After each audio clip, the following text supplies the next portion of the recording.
Hello and welcome to Big Dumb Movie, where we discuss a different Big Dumb movie every episode. I'm your host, Corey, and I'm here with my co-hosts, Alan. Hello. And Steve. Good morning. What is it? Afternoon. Yeah. Way to go, Steve. You fucked it up already. Today we also have a special guest on our show, all the way from Elkhart, Indiana, a good friend of the show, a host of Podcast Spoilers, which is one of my favorite podcasts. I don't know, a man that needs no introduction, Josh. Yeah, and I'm so excited to join you guys, but I never told you I was from Elkhart, Indiana, so I'm kind of creeped out that you knew that, but good to be on. It's on your Skype. Big Dumb Movie is one of my favorites. I just started listening like 3 weeks ago, and I'm like already pretty much binged through it, so thank you so much for having me on. Awesome. Absolutely, man. And that's kind of weird to think that anyone would binge our podcast. Yeah, someone wants to listen to our dumb comments on these movies. It's well, a lot anyone of that's not related to me. I just find it weird. it's a lot of Steve to digest all at once. I'm impressed. Do you find Steve to be as offensive as he thinks he is? No, Steve is very cuddly on the pod, I feel like. Oh, thank you.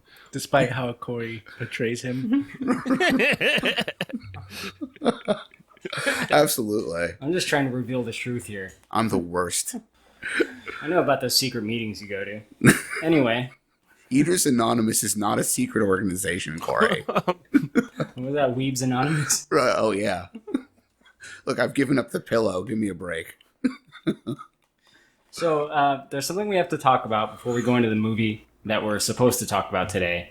There has been some news that has broken, and that is that Edward Furlong, John Connor himself, is going to be in the Terminator Dark Fate movie, despite him not being in the new trailer.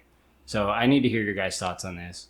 I was just talking to Steve about this, and when I first saw that, I thought it said John Connor, as in the character, would be back, but I didn't see any mention of Edward Furlong. So I thought they were just like, oh, John Connor's going to be back, but it might be somebody else.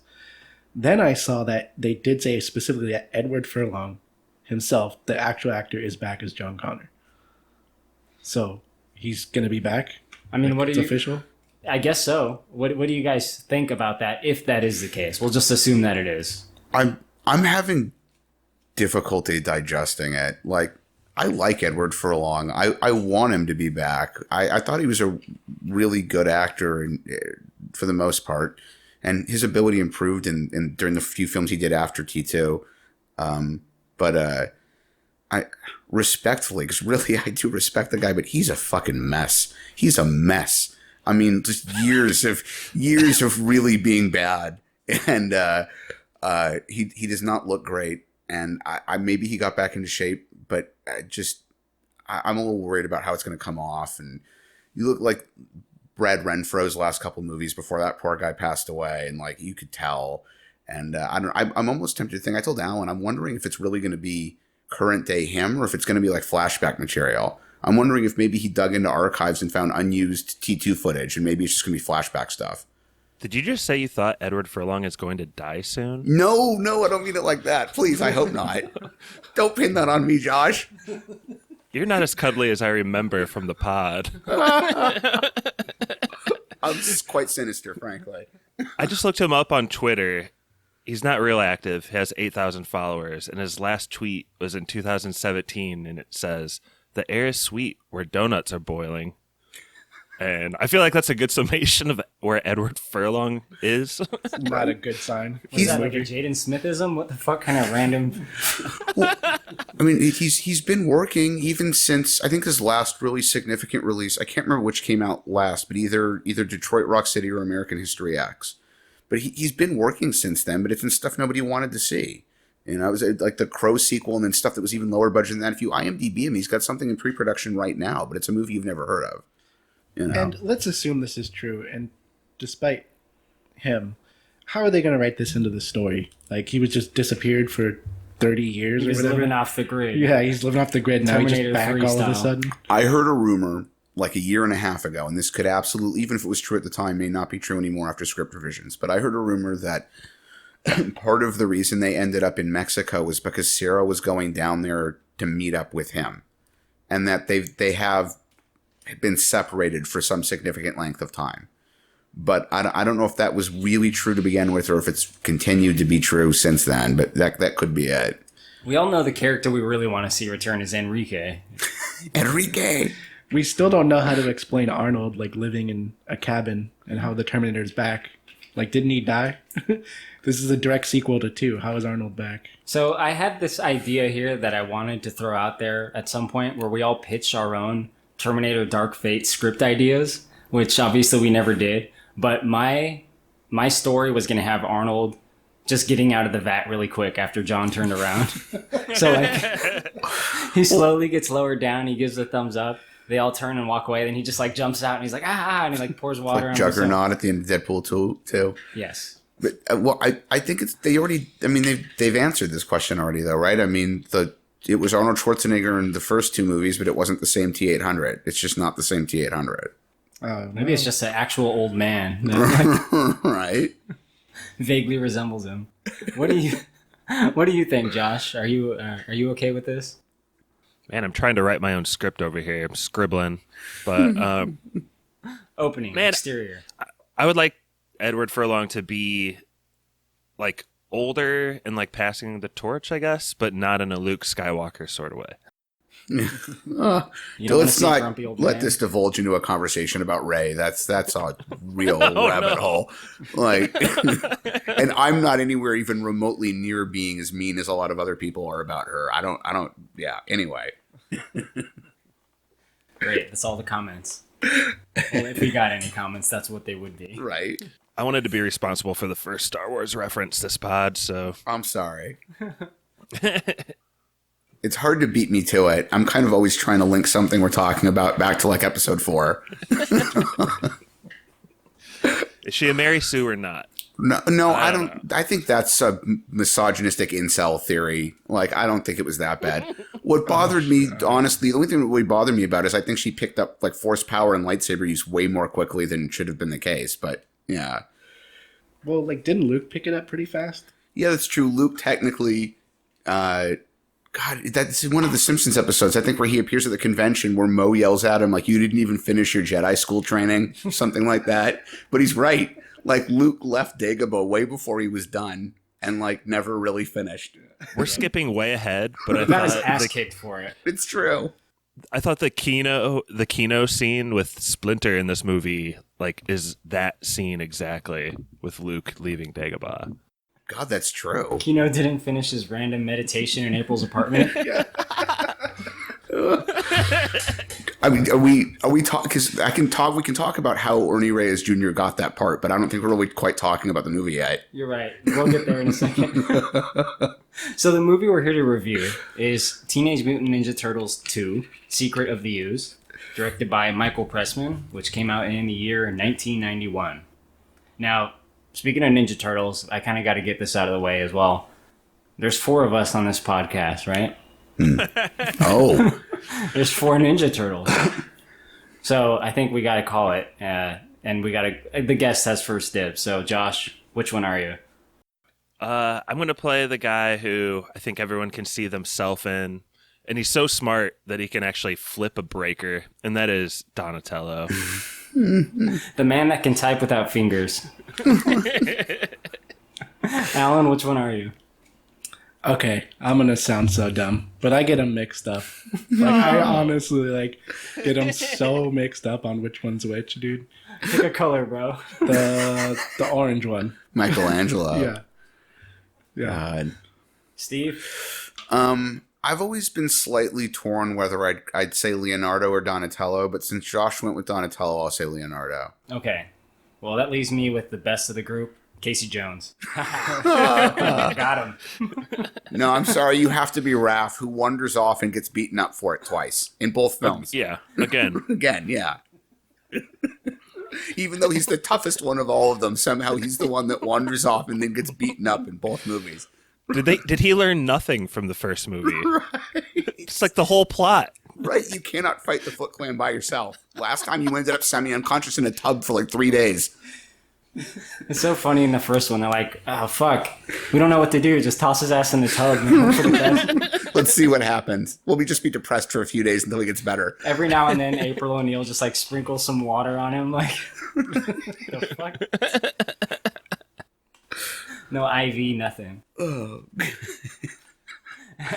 So let's talk about our experience with the movie a little bit. Alan, have you seen the first Ninja Turtles movie or this one before today? Yeah, so yes and no, just like every other movie. I remember seeing it when I was a little kid, but I didn't really remember much. And then I remember seeing bits and parts of the first one, the second one, which I just watched again yet this morning, and then the third one where they were samurai. But yeah, I watched it again, and I didn't really see it as a kid. No? No. Steve? Oh, saw it in a theater, 100%. Like, my brother was an even bigger fan of the cartoon than I was, but my mom had taken us, I can rewind half a step beyond there, actually. I don't remember what we were seeing, but like late 89, my brother, who's 4 years younger than I am, and I and our mom were in a movie theater seeing something, and they ran a trailer for the first Ninja Turtles movie. My brother was 3, and I think my mother thought he was going to have a complete panic attack in the theater and like pass out. He was so excited at seeing the trailer. So we definitely went to see that. He loved it. I really liked it. So we went back a year later when this came out, saw it in the theater. I really liked it. I don't like it in quite the same way for quite the same reasons I like the first one, but I still really like it. To this day, there are parts of it I will defend endlessly, and I will when we get to those parts. Oh, I'm the same way. Right. I didn't see it in theaters. I saw it at a friend's house. I was like really lucky. As soon as it came out to VHS, I wanted it, but for some reason couldn't get my hands on it. But I went over to a friend's house and they had just started it. And I was like, this is the way I remember it.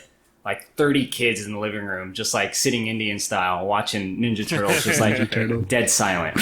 You know? Like everyone's paying attention to this shit. This is like the business right here. I've loved this movie like my whole life ever since then, basically. What about you, Josh? Yeah, I definitely saw both Ninja Turtles in theaters. I think the first Ninja Turtles was like the second movie ever I saw in theaters, right after Fievel Goes West. Not as many choices in Northern Indiana for theaters, especially back then. Fievel Goes West was a great movie, though. Yeah. I love that movie. Don Bluth films, I was rewatching a couple of those a few days ago. I don't want to hijack your story, but they're beautiful, man. They don't animate films like that anymore. Probably couldn't do it on this podcast. It's not big enough or dumb enough. Right? No, I agree. It's too good. It's sappy, but it's too good at what it is. Yeah. Not as good as the first one, but I agree. It's all right. Right. Anyway, go on, Josh. No, I just think this movie is an interesting psychological thing to see because I was so bought into this movie when it came out, and even Keno I thought was so cool. And now looking back on it, it's so crazy to believe that was once me. Keno is cool. Keno is pretty cool, That's dude. going to be the episode quote. I actually laughed at the beginning when he goes out to deliver the pizza. Well, why don't you talk about it? That's where the movie starts off. Yeah, so, well, I loved how the movie starts off with everybody eating pizza. They have to have, like, how many shots where everybody's just grubbing down on pizza? It's, like, the only thing anyone eats. In New York, that's it, yeah. I have a question for you, though, Alan. When he goes off to, like, he jumps on his scooter and starts delivering, is it the sound of a 2-stroke or a 4-stroke? Did they get it right? Ooh, that's actually a question I'm interested in. Steve might know more. Because it sounds like it's a 2-stroke. It sounds like a little 2-stroke scooter. Yeah. Little pizza scooter. T2 pod reference. Right. Right. Oh, yeah. Alan really did his research on that one. Right. So, Keno's introduction, you're right, everyone's eating pizza, like, even while they're doing errands. Yeah. But Keno's introduction is pretty funny, because he's a pizza guy, and he goes to get on his scooter, and he sees some, like, 90s chicks, and they're, like, you know, standing on the corner just, like, talking or whatever in New York. And he, like, goes to hit on them, and they're like, oh, sorry, we're not interested. And he's like, yeah, well, you're fucking fat, bitch. Right? I'd be interested if you were thinner. This chick is, like, rail thin. Hey, ladies. Which one of you lucky girls gets a ride with me tonight? Dream on, dweeb. Yeah, okay. But when I do, I'll dream of something a little thinner. And he kind of like, he does like the laugh as he like drives off, like he doesn't give a fuck. He's like that typical, like, well, fuck you then, whore. Like, So, Ernie Reyes Jr., who played Keno, was the stunt double for Donatello in the first film. And right. The director and the producers liked him so much, they created this character for him so they could bring him back for the second movie. Could you imagine being an adult and liking Keno so much that you bring him back for a second film? Right. What was going on in the early 90s? Oh, man. So many drugs. I think they liked Ernie Reyes Jr. as Right. a person. So what happens next, Steve? So Keno goes and delivers some pizza to April O'Neil's apartment. And he makes a comment to his manager at the pizza restaurant that this woman orders pizza all the time. No one understands why. Why is she ordering so many pizzas? Constant pizzas. So right. Because the turtles consist on a diet of pizza and junk food. Right. And he makes the delivery, and lo and behold, it turns out, as one would expect, this delivery is not really for April. It's for our 4 Ninja Turtle friends who are mass consumers of pizza. And they're living in April O'Neil's apartment now because the Foot Clan found their sewer lair in the first film, and they can't go back to it. Mm-hmm. That's right. Well, Keno spots a crime, right? Oh, Yeah, he we does. skipped over where he doesn't get to her apartment with the pizza. He sees That's right. They a take the van and pizza. some like stuff being stolen, Right. and then he goes down to find out what's going on, and he finds like some robbers or it's the Foot Clan guys. They're not Foot Clan guys. They're just like random guys. Oh no, with they're just like stockings on their robbers. head. Yeah. That's right. I've forgotten. So he tries to foil them, can't. The turtles drop it into it for him, and they leave with the pizza. Right. But then they end up back at April's apartment with it. I think that scene is so juicy, though. We got to go into it a little bit more heavily. Oh, yeah. Josh, can you, Agreed. can you dive into it? Well, for one thing, I have like 4 or 5 quotes highlighted in my notes that are like things I always think about in my real life. And I'm like, oh, it's from this movie. And one of them is when Keno starts fighting the first 2 guys in the doorway. He like trips one, and he's like, I think it's the first time you hear his like fighting voice. Yeah, But he's like, ADR. yeah, he's like, stay down. He ad-libbed that line. It was not in the script. That is 100% true. He ad-libbed it, and they kept it.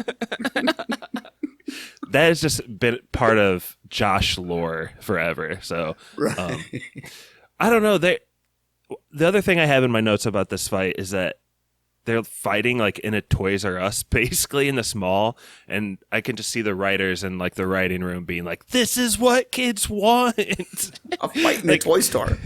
Yeah, exactly. It's perfect. At one point, he uses like a yo-yo, and he knocks out like several of them with a yo-yo. He shows them to walk the dog first. It's like, check it out. Oh, look, it's a yo-yo, and I'm gonna fight you with it. I mean, this is pretty common knowledge, I think, for fans of this film, but because of the excessive violence, which wasn't really that excessive in the first movie, they toned down the violence for this one because of parent complaints. They almost never use their weapons, and the only point in the entire film in which any one of the 4 of them makes any physical contact with Shredder at all is during the last scene when he grabs Raphael and throws him.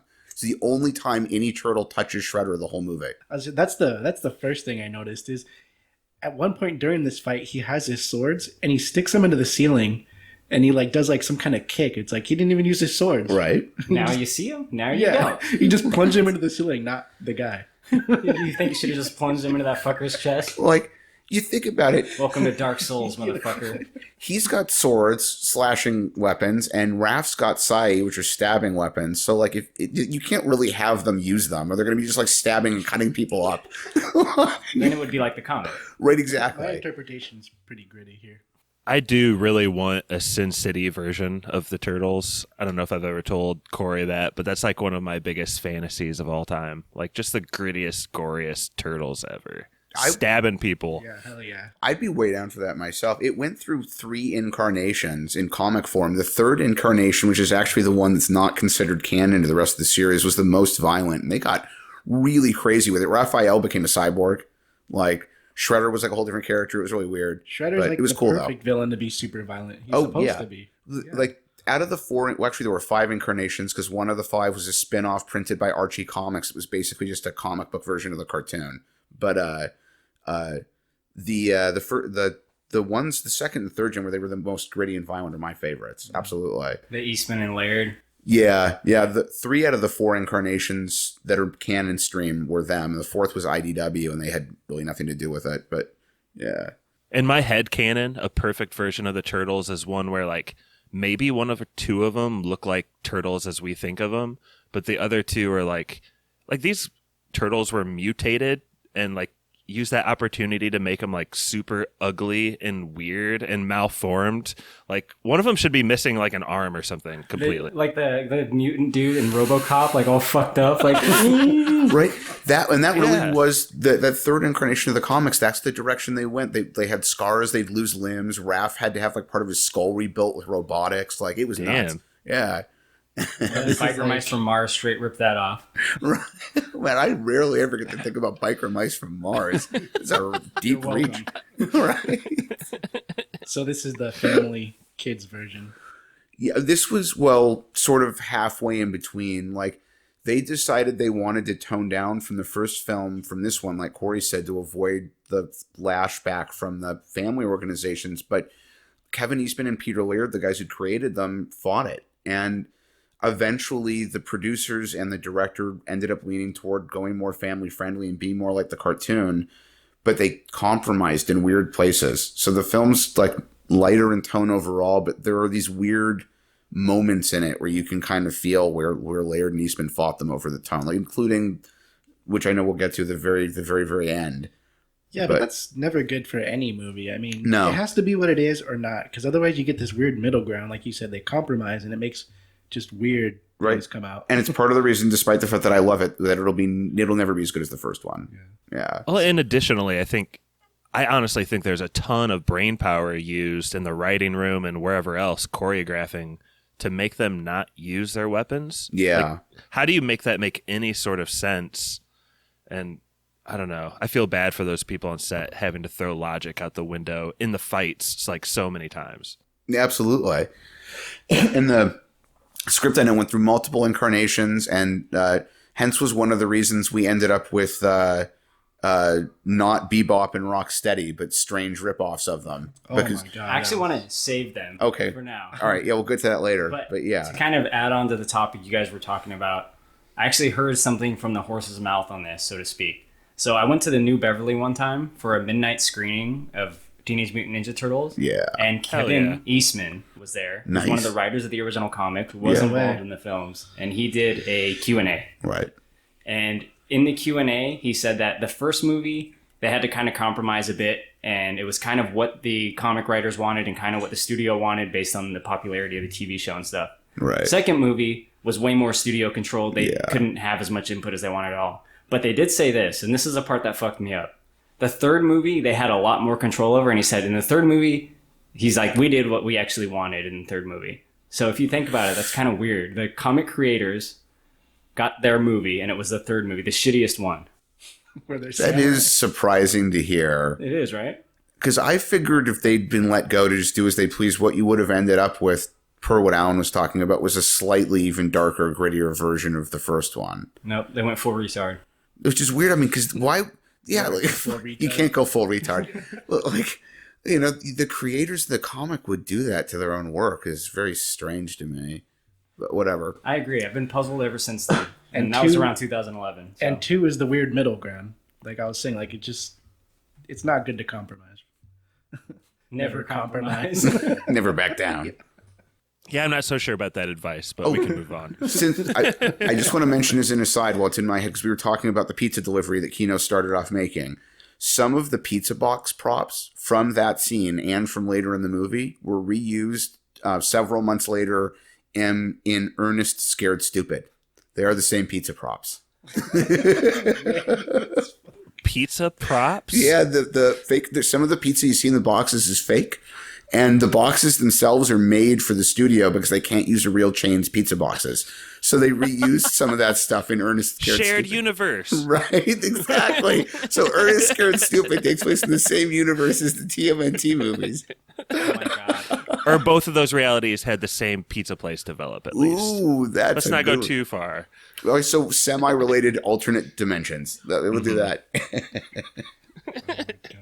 So after that whole fight, we have the turtles. They kick all their asses with stupid weapons. They take the pizza and they go back home to celebrate. But like you mentioned, they don't live in the sewer anymore.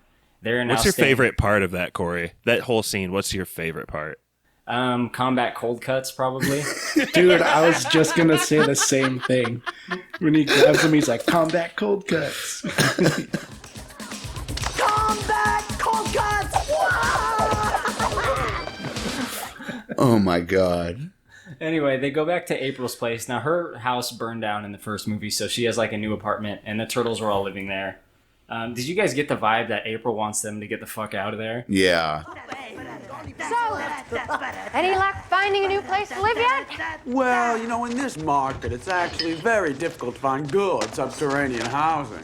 Hey, we could always go back to the old sewer den. Well, Yeah, for sure. Yeah, there's like a skateboard. There's pizza boxes. Like they're just Her leaving all love this life shit is in around. shambles. She hasn't had a date since the 80s. When we see her getting home, she has an encounter for a second with two completely unimportant characters who I guess also live in the building. But the front they used for the entrance to her apartment building was actually the front entrance to Jim Henson's New York City Creature Shop. Oh, nice. Yeah, it's kind of cool. And maybe Corey was going to mention this, but April O'Neil, Judith Hoag, was replaced for this version. And apparently it's because Judith Hoag, even though she didn't have to wear any of the turtle costumes, still complained like about how hot it was on set in the first one. So they like canned her for the second one. That's what I heard. Additionally, I also have heard that she was terrible to the stunt people and made a bunch of unreasonable demands about how they would be performing stunts and how long the turtle actors had to spend in their suits per day. And they just got so sick of her that, yeah, they decided not to use her for the second one. I think the producers also said they felt that this actress looked more like April from the comics, although I'm not really sure if I agree with that. I tend to agree with that. Yeah. Yeah. She's definitely hotter. She spends most of her acting like trying to laugh at their jokes. I don't know if that's what you like. That's her main bit. That's probably what she did in the casting room. Right. Who do you like better, Josh? You got Paige Turco, the new April, or Judith Hoag, the old one? I think Judith Hoag definitely brings like more of a life to the character. I would say her, even though I don't disagree with their choice to get rid of her. She was a pain in the ass in the set, you know. Well, then, while we're talking about cast replacements, Corey Feldman was not the voice of Donatello for this film. After getting ripped off in the first movie. Right. Josh, didn't you say on your spoilers episode of the first Teenage Mutant Ninja Turtles that he got paid like $1,000? Yeah, but I think it was actually like $2,500. Give him some credit. He was like back in rehab at the time they were planning this film, so they were like, nah, it's good. We'll just replace you. I really like the Corey Feldman iteration of Donatello, by the way. I do too, actually. A lot Yeah. more than this one. Yeah, I have to say, based on the voice, I would agree with you. So, meanwhile, comic book style. Meanwhile, we got Shredder at like a garbage site. He like rises from the grave, kind of like you see his hand come up. Now, Steve, does this remind you of any movie you've ever seen before? Maybe Like several of them. I think Jason does this in is it 4 or 5? Where the kid sticks the lightning bolt through his coffin and lightning, or not the light. He sticks the fence post through his casket and the lightning hits it. He comes back, the light punches through the grave. The Eric Draven character does it coming out of the grave in The Crow. I mean, we could do a list. It's used a lot. Alan, you don't remember the first Ninja Turtles, how Shredder goes out, right? No. Josh, could you give Alan a recap? Oops. He falls off a building into a garbage can, and then Casey Jones, not mentioned in this movie, pulls on a big lever and just like crushes his skull. So I guess in this movie they're saying that after his skull was crushed and he was driven across town, dumped into the dump, he can live. My favorite part about that is, though, that the cops just left him in the trash. Right? Yeah, it's strange that like that wasn't dealt with. Just throw his ass away. He's like Frank Reynolds. when I'm dead, just throw me in the trash. Oh, man. But my question, though, surrounding this is more to the point of, are we to assume that this movie takes place mere days after the first movie? I was thinking the same thing. I think you have to. It actually makes more sense to me personally if you think of this as starting within, I don't know, a week, 4, 5, 6, 7 days of the first one. It's the only thing that makes sense. Yeah. All right. So they really cut Casey Jones out really quick. Yeah, The group. Right? I mean, he was a victim of wanting to tone down the violence. I assume Casey Jones probably just like killed a man after this, like, stealing someone's purse. He like beat him to death with a hockey stick, and he's in jail. Yeah, because they don't mention like at all. Well, it's weird, different adaptations. The comic books depict him as being crazy, like really crazy and violent. Yeah. The first movie depicted him as being somewhat less crazy and a little bit less violent. The cartoon depicted him as being insane, but not that violent. Yeah, I think in the cartoon he's like seriously like mentally deranged. Right. Like, he's like like a patient at a facility that escaped. Right. He's fucking crazy in the cartoons. Like, do you remember him in the cartoons, Josh? Absolutely. Oh yeah, of course I do. Lawbreakers. Those cartoons are like gospel to me, but I feel like part of it is like the first movie, him and April O'Neil, like that might be the A storyline, I mean, kind of, for that movie. So to dispatch of him so quickly without even a throwaway reference to him is, I don't know. I'm sorry I keep bringing it up, but it really is striking to me in this movie. No, I agree with you. It's unceremonious. Wait, so the A story isn't Charles and Danny? No, excuse me, Dan. It's just Dan now. The main story is Reed and Sue's wedding. All right. Okay. No. Yeah, if you would have just called him Dan from the beginning, none of the events in the movie would have taken Yeah, place. he would have been wearing a Beatles shirt instead of a Sex Pistols or whatever it was. It's Dan now.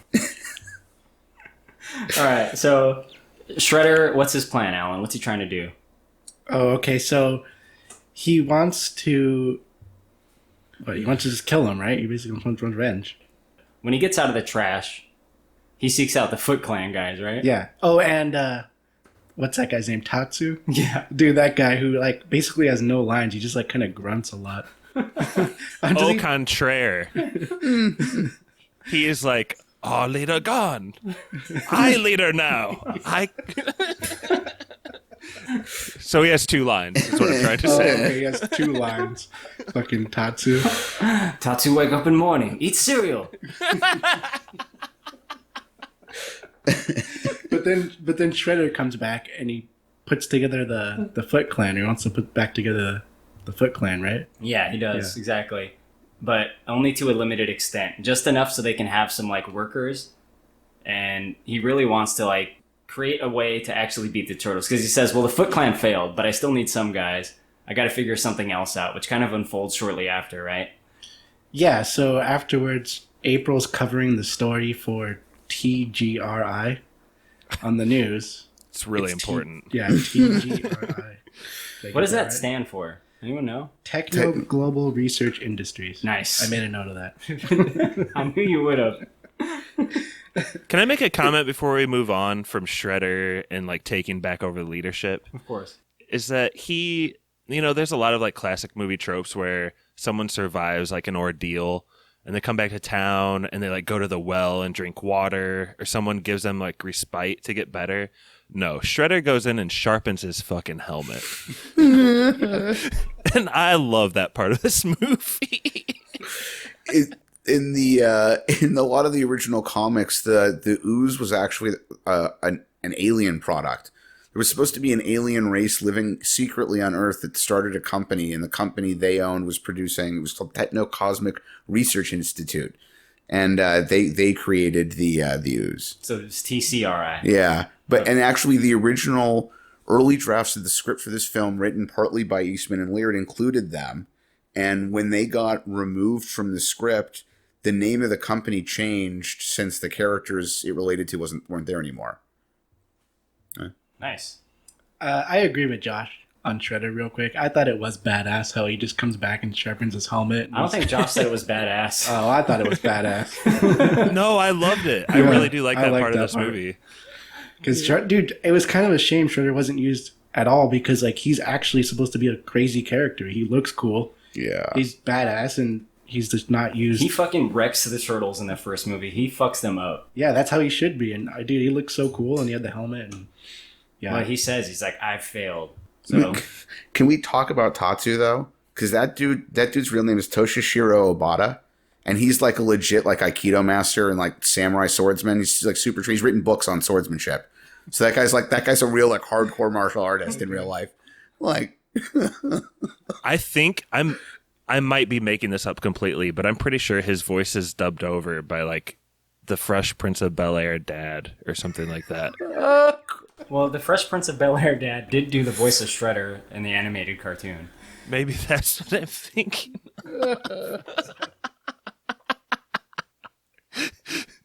Can you edit that part out, Corey? I'm sorry, no. It's That's Uncle fine. Phil, I think, right? He's not. He is a dad, but whatever. Who cares? he was also in Black Rain and Showdown in Little Tokyo and Rising Sun. Okay. Yeah, it's been some cool stuff. So when Raphael says, "If I had a face like you, I'd try to make up for it with some sort of personality," he really did have he had a personality. Oh yeah, absolutely. He was that Yeah. guy. All Just right. not in this movie. So Josh, can you tell us about TGRI and what happens next with them? Yeah, we get introduced to one of the main characters, possibly the guy who replaces Casey Jones as this bumbling scientist. He is deleting all of the ooze from the database. I like the use of the term deleting.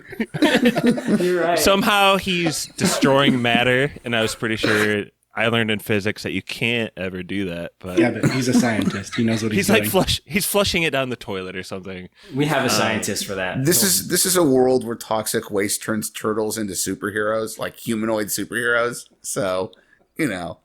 But the reason TGR is doing this is because they've realized a chemical they've been making has like bad effects. And another one of those quotes that I highlighted, I was talking about earlier, is when that one guy finds those big flowers and he like rips one up and he goes, "Dandelions." Dandelions. I thought the same thing when I saw that. The way he says that, it was just so odd. He just dandelions. I thought the same thing when I saw that. I was like, why did he say that? Like, Dandelions. it was so weird. Yeah, I love that guy. So I'll toss it back to Corey when I guess he has deleted all of the oozes except for one bottle canister. Yeah, so the Foot Clan shows up and kidnaps him, takes the last canister of ooze, and then I guess hides because the Ninja Turtles show up, right? Now, they show up to this facility, which is a TGRI facility, and did the look of this place bother you guys at all? Like, did it look like a really shitty sci-fi set from the 60s to you as well? Okay. Yeah, it looked really shitty because the background just had like a board of like little LED lights. So it's like, oh, look, everything's computing and like lights are just flashing across the Okay. board. I'm kind of surprised you went that direction. I'm going to argue you about this one. All right. I love that set, and I love it. I love it partly because I think it looks exactly like a real life interpretation of what that space would look like in a comic book panel. You know, like the kind of the distant background with just these oblique, undefined panels full of blinking lights and rooms full of servers. And here's the scientist at this central station with the huge control system and tubes sitting in his computer. Like, I'll give it to you. It's goofy if you look at it from that direction. You're not wrong. But like, to me, it looks like a drawing out of a graphic novel or a panel of animation. And to me, that was one of the few instances of them getting it right. Because like that's what it is. It's supposed to be a comic book come to life. So give it to me that way. Like, but I could see it the other way too. That's fair. All right. Okay, well, keep going, Steve. Oh, I was just gonna say, I think the same thing about the moment before they're down there, where their turtles are up on the roof of the building, and there's the TGRI sign. The font for that sign exactly matches the font that Eastman and Laird used in the comic books. So it really does look like that's what that would look like out of a panel from the book, I think. Well, while you're in the mood to defend this scene, I have a question for you. All right, I can't necessarily defend all of it, but Too late. You're already there, boy. right. All right. So the turtles show up. They're investigating. They say there's one last canister, but where the fuck is it? Then the Foot Clan reappear there just to fuck with him and be like, "Look, we got it, bitches." Right. Why do they do that? Yeah, that's that's the why moment. That's the why moment. Like, There it is. yeah, no, there's no reason for it. Like, that part of the scene makes no fucking sense. Like, why did they hang around? Like, what were they waiting for? I always That's sort a of beat. That's just a beat they relied on so often in this movie. Is Right. like sneaking in. Where are they? And like they kept going back to that well. Right. The only thing I could ever think of that made any sense is maybe the implication is supposed to be that the turtles got into the lab before they'd funneled out. And it was just like, okay, well, we're all here now. But I don't know. That's the only thing I can think of makes any sense. Can we go back a step? I was wondering why there seems to be zero security. That It's true. the whole Foot Clan and the turtles can just get into this like research lab. I think they just assume David Warner will fight off whoever shows up. Famous voice actor. You got these fucking humanoid Ninja Turtle guys, a whole Foot Clan army, and they both just get in there with no problem. He was also the mainframe in Tron, I think. Really? Yeah, isn't that him? I'm not sure. No, I'd have to look it up again, but I think that's him.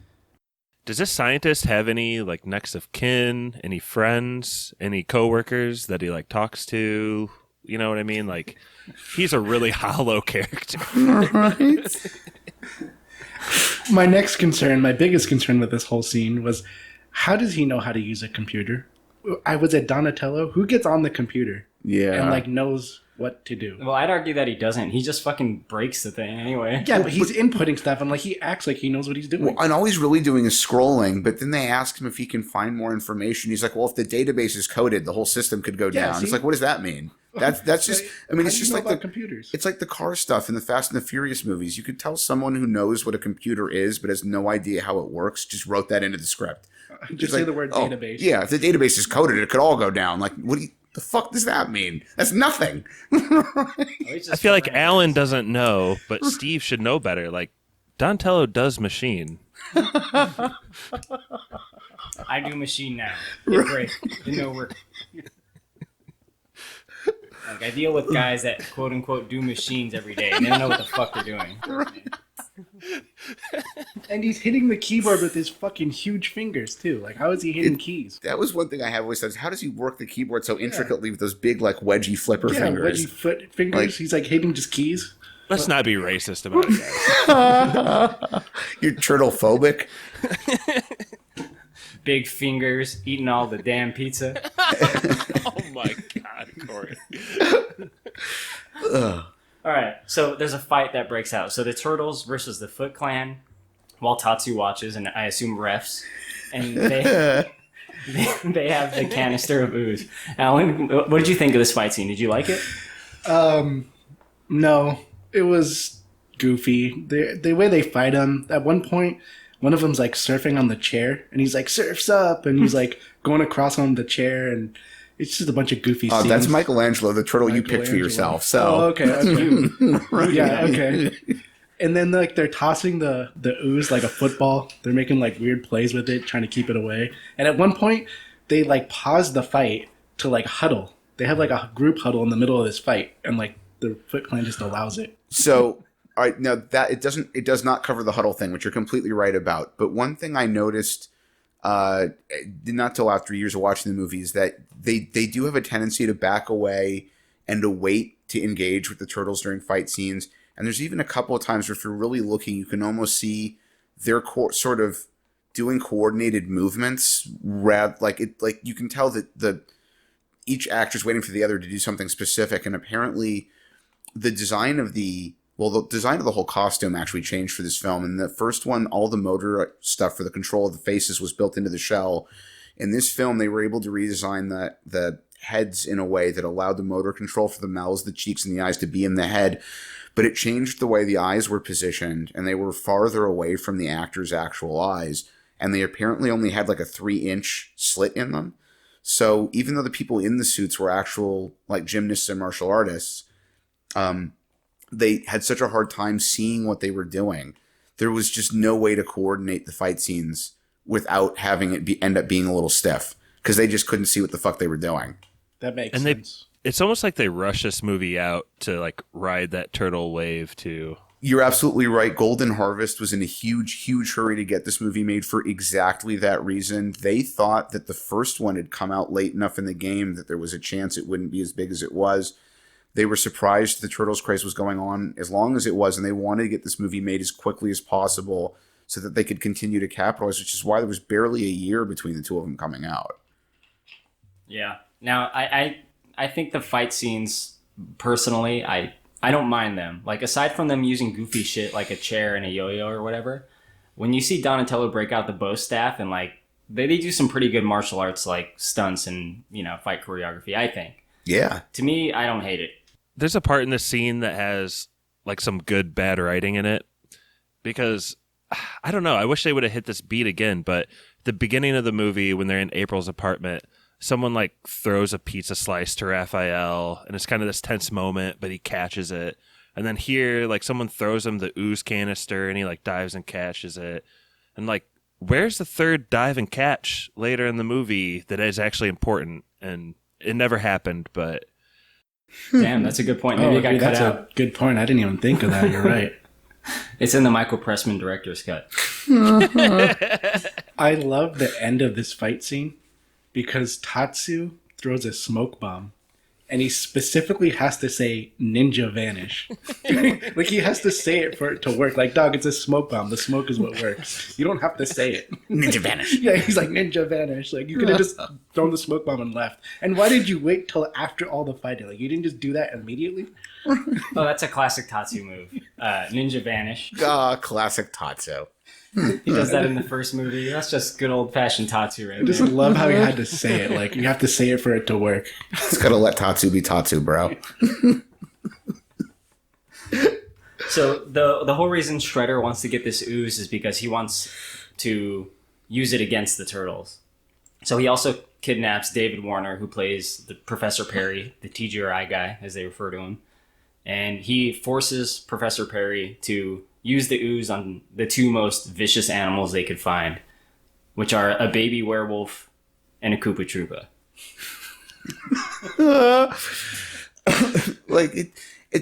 The two most vicious animals you could find were a wolf, okay, and a snapping turtle. What? Turtle. Well, they kind of used all their resources on getting that wolf. Right? Yeah, and that's the thing. Where did either one of them come from? I mean, the snapping turtle, I guess an exotic animals retailer might have, Yeah, but pet shop or whatever. where the fuck do you get a wolf?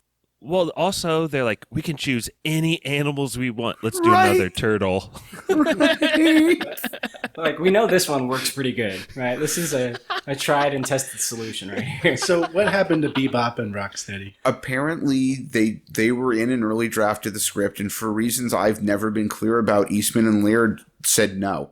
We just don't want them appearing in the movie. They just put these two random fucking animals. Yeah, they ended up being that because it was the closest the producers and the writers could get without turning it into another fight with Eastman and Laird. Oh my god. Yeah. Bebop and Rocksteady are so precious that's where they draw the line. Right. I mean, they might have felt like they had a reason, like the characters wouldn't translate well to film or something, but I've never heard what it is. Like, yeah, it's very strange. They'd just be like, no, you're not doing, that's what you're not doing. I mean, if I'm going to speculate, my thought would be like, okay, those characters are fucking stupid and useless, and fuck them. Right. Because that's how I feel about them now. As a kid, I didn't mind Bebop and Rocksteady, but they suck. No, they do. really They're bad. ridiculous. They were really hard in the NES game. They were. This kind of reminds me of your guys' podcast on Power Rangers, because it's like Lord Zed and like this isn't really canon to the show and why, like just unanswered questions. I don't know. So many. So we don't get Bebop and Rocksteady. We get Taka and Razor, or Razar, depending on who's saying the name in the film. I must have missed it, but they never explain how they named them or like when they named them. They just have the names. They never introduce like the names. They just mention it. Like, when's the first time you hear those names? Because it's not like, oh, these are their names. They just call them that. Yeah. So No, you're they right. never It's give weird. any introduction to their names. You're not. How do you know what these things are? That's the name they had from the pet shop. Like, It was on the Yeah. collar. All right, here are the wolf and snapping turtle you ordered. They're named Toka and Razor. It's like they kind of already respond to these names, so you just probably just keep using them. I mean, for that matter, why do they impress Shredder as their mother? I mean, that makes zero sense. Like, Josh, can you tell us about that scene where they're introduced Talker and Razor officially? yeah, I had my daughters watching this movie for this part of it with me, and it was so classic because when they first came out of the cage, Tokar and Razor, they're pretty scary, and like there's a lot of practical effects in this movie that should be shouted out to because they're actually really good and cool. So they're walking around, and my girl that's 3 years old is just like buried into my chest. But then when they start saying "mama," like it's just charming, and the girls love it. The kids love it. Shredder tries to teach him to say master. He's like, I'm your master now. And they're like, ma. Mama?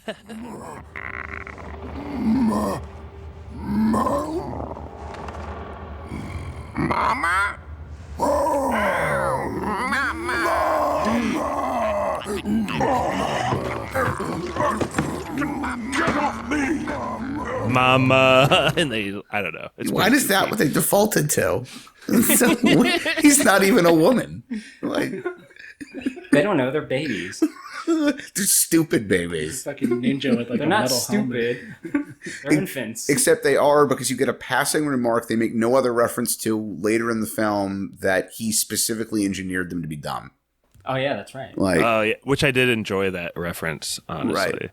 Now, do you guys know who does the voice of Talker and Razor? No. I do. The dad from Full House or whatever. What? Bob Saget? No, he's not Bob Saget. No, from Fresh Prince. Frank Welker. That's right. He did both of them. Yeah. Yep. Really? Legendary voice actor. Steve, what has he done? Oh man, I can't even think of his resume off the top of his head. My head. Scooby-Doo, right? Yeah, a lot of like that kind of 70s and 80s era cartoons. Yeah. It's interesting. The first time the Turtles encounter the two of them, Michelangelo says, "Didn't we see these guys on WrestleMania?" And they hired this huge actor, Kevin Nash, to do the Super Shredder bit at the end of the film, which I'm not going to talk anymore about until we get there. But he made several appearances, 5 appearances in WWF wrestling matches as Super Shredder. And they ended up doing tie-in toys.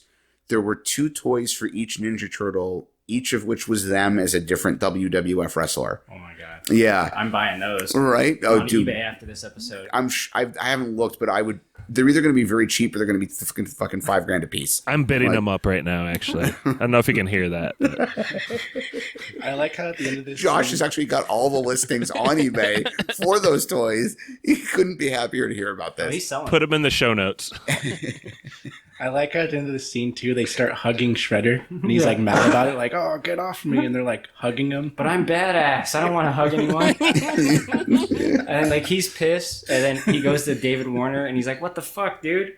And I love David Warner's response, which I'll put in here. What did you expect? I come out quoting Macbeth? You're stupid. Well, they're not stupid. They're infants. And then I love how Shredder's all business. He basically wants to kill them. He's like, dispose of them. Yeah, he's just like, kill them. Yeah, which is badass. We'll figure something else out. I'm gonna get a tank or something. I don't know. I'm gonna get what does he call it? Technodrome? Or a Thunderdome. The scientist convinces him not to kill them because he's like, look, they're strong or they could be like useful. Right. Did you guys notice the really bad edit here? Oh, yes. I know exactly what you're talking about. Okay, let me guess, because I think I know what you're talking about too. Was this when they're basically inside and they're like bumbling around, and in like 3 seconds when he's like, oh look, they have other properties, they're like lifting up the truck. Yeah. Like it was like abrupt. Yeah. Yeah. Yeah. That was like every fucking Johnny Mnemonic transition was like that, by the way. Fucking horrible.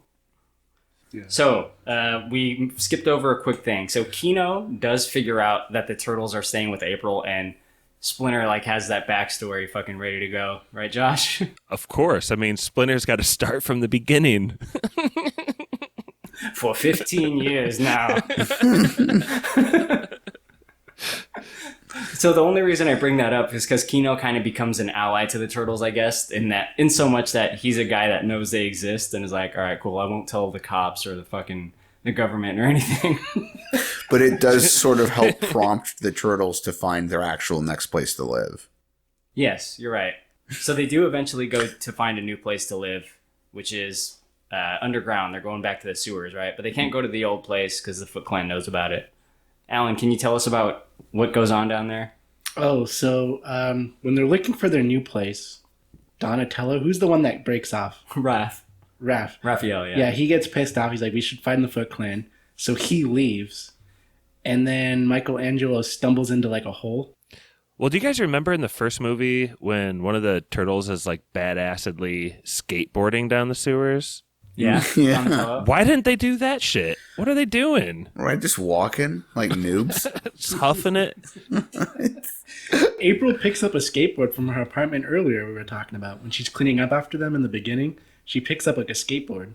Yeah, that's right. that they never use. Well, she picks up like a few things. Each one like represents the turtle's personality. Like Raphael's is like some workout thing, and like Michelangelo's is like a comic book. Whatever. Yeah, but they have. I do wonder what the budget involved is to get a turtle on a skateboard, specifically. It skyrockets. Scales. So what do they find down there, Josh? This is one of the things in my notes, and I hope Steve will agree with me, that should really be defended. But Michelangelo falls down, and Donatello's a genius, so he finds the breaker, and he like knows to switch it on. So that's pretty smart. But Power. The sewer in like this new home they find, this like old abandoned subway system, I thought was really like wondrous and captured the imagination, especially as a kid watching this. To say wondrous and that it captured your imagination, spot on. Couldn't agree with you more. This is one of my favorite sets from any movie ever made. I mean that sincerely. I have always loved this set. I thought it was the coolest fucking thing I had ever seen. I wanted to live there. I want my bedroom to be inside the train car. It's based on a real New York City subway station called City Hall Station. It is a real station. It really does exist, but it has not been used in many, many decades. Trains still pass through it. You can find Google images and YouTube videos of people trying to snap it or film it as the train goes through. It was built in the very early 1900s. There's actually a lot of abandoned rail line in the New York subway system. But yeah, absolutely, Josh. I think that's a wonderful, wonderful set. I will defend to the end of my life. Like I really love that one. So why does Alan hate it? Nah, I don't hate it. I thought it was cool. I thought it actually looked pretty cool. Yeah, I think we're probably all in agreement there. It's pretty dope. Yeah. The only thing that would deter me from sleeping there as a small child was one line, and that's when he says Spider City. Oh, yeah. Oh, yeah, because it's all like dusty and old. You're not fond of arachnophobia. No. Don't even say that. I love that movie. We're not even allowed to talk about that on this podcast. I love when Donatello calls April from the new place that we just talked about, and he has like a payphone he's like just kind of carrying around. He has like a payphone like barely hooked up, he's like just holding. That's how he like calls her. They get pretty lucky with the payphone situation in the random areas of the sewer that they find that are still active. Who's paying for that light bill too, like that power bill? Like someone's gonna notice that clerical error. City. We're getting a lot of calls and a lot of power usage from the old subway system.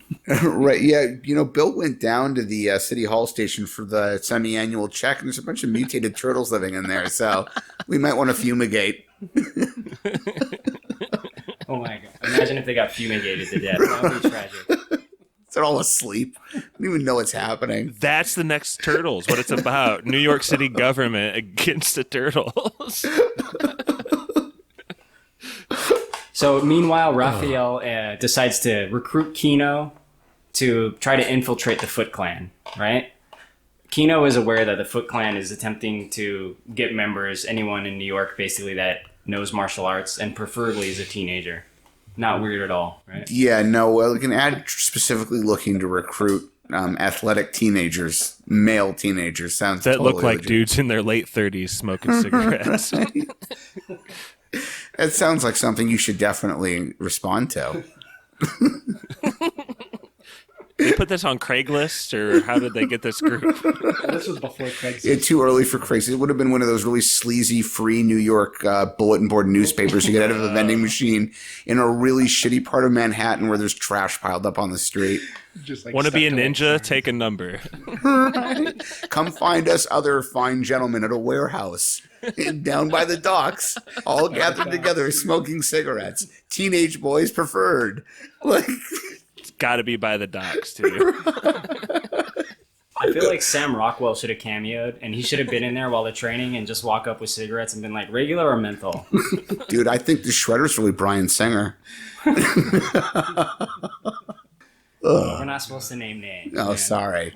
The cigarettes were a big part of what people tried to get cut from that first movie. So, like, I don't know. I love the gritty references like that from the first one, but I digress. This is the last few years before they decided Joe Camel was too much targeted toward kids and had to go away. But Keno does, I guess, get approved to be in the Foot Clan and gets taken to their secret location, which is just like It's like a city dump, right? Because he passes the bell test. He does pass the bell test. You want to tell us about it? When he gets help. Yeah, he gets help from Raph. Yeah, they all have to show off their martial arts skills, and he beats up all the other 30-something teenage boys who are there. And then his final test that no one else has to take for some reason, but he has to take it to prove that he's elite enough to join. They're going to turn out all the lights, and he's got 15 seconds to collect as many as he possibly can of these hanging bells, and he's got to grab them all without making a single sound or he fails. So they turn the lights out, and Raphael really sneaks in and ninjas it up and grabs all the bells for him and just plops them in Keno's hands. So Keno passes the test, and then he gets taken to the junkyard where they're recruiting all these fine teenage boys. Is it a junkyard or a dump? I don't really know what's going on. It's a junkyard. Okay. Yeah, junkyard. This is the last scene I had my girls watching for, and like I kind of had to explain that Raphael did that for him, like the bell test, and her response was like, "Oh, so the turtle's good and he sucks." Oh my god, your daughter said Keno sucks.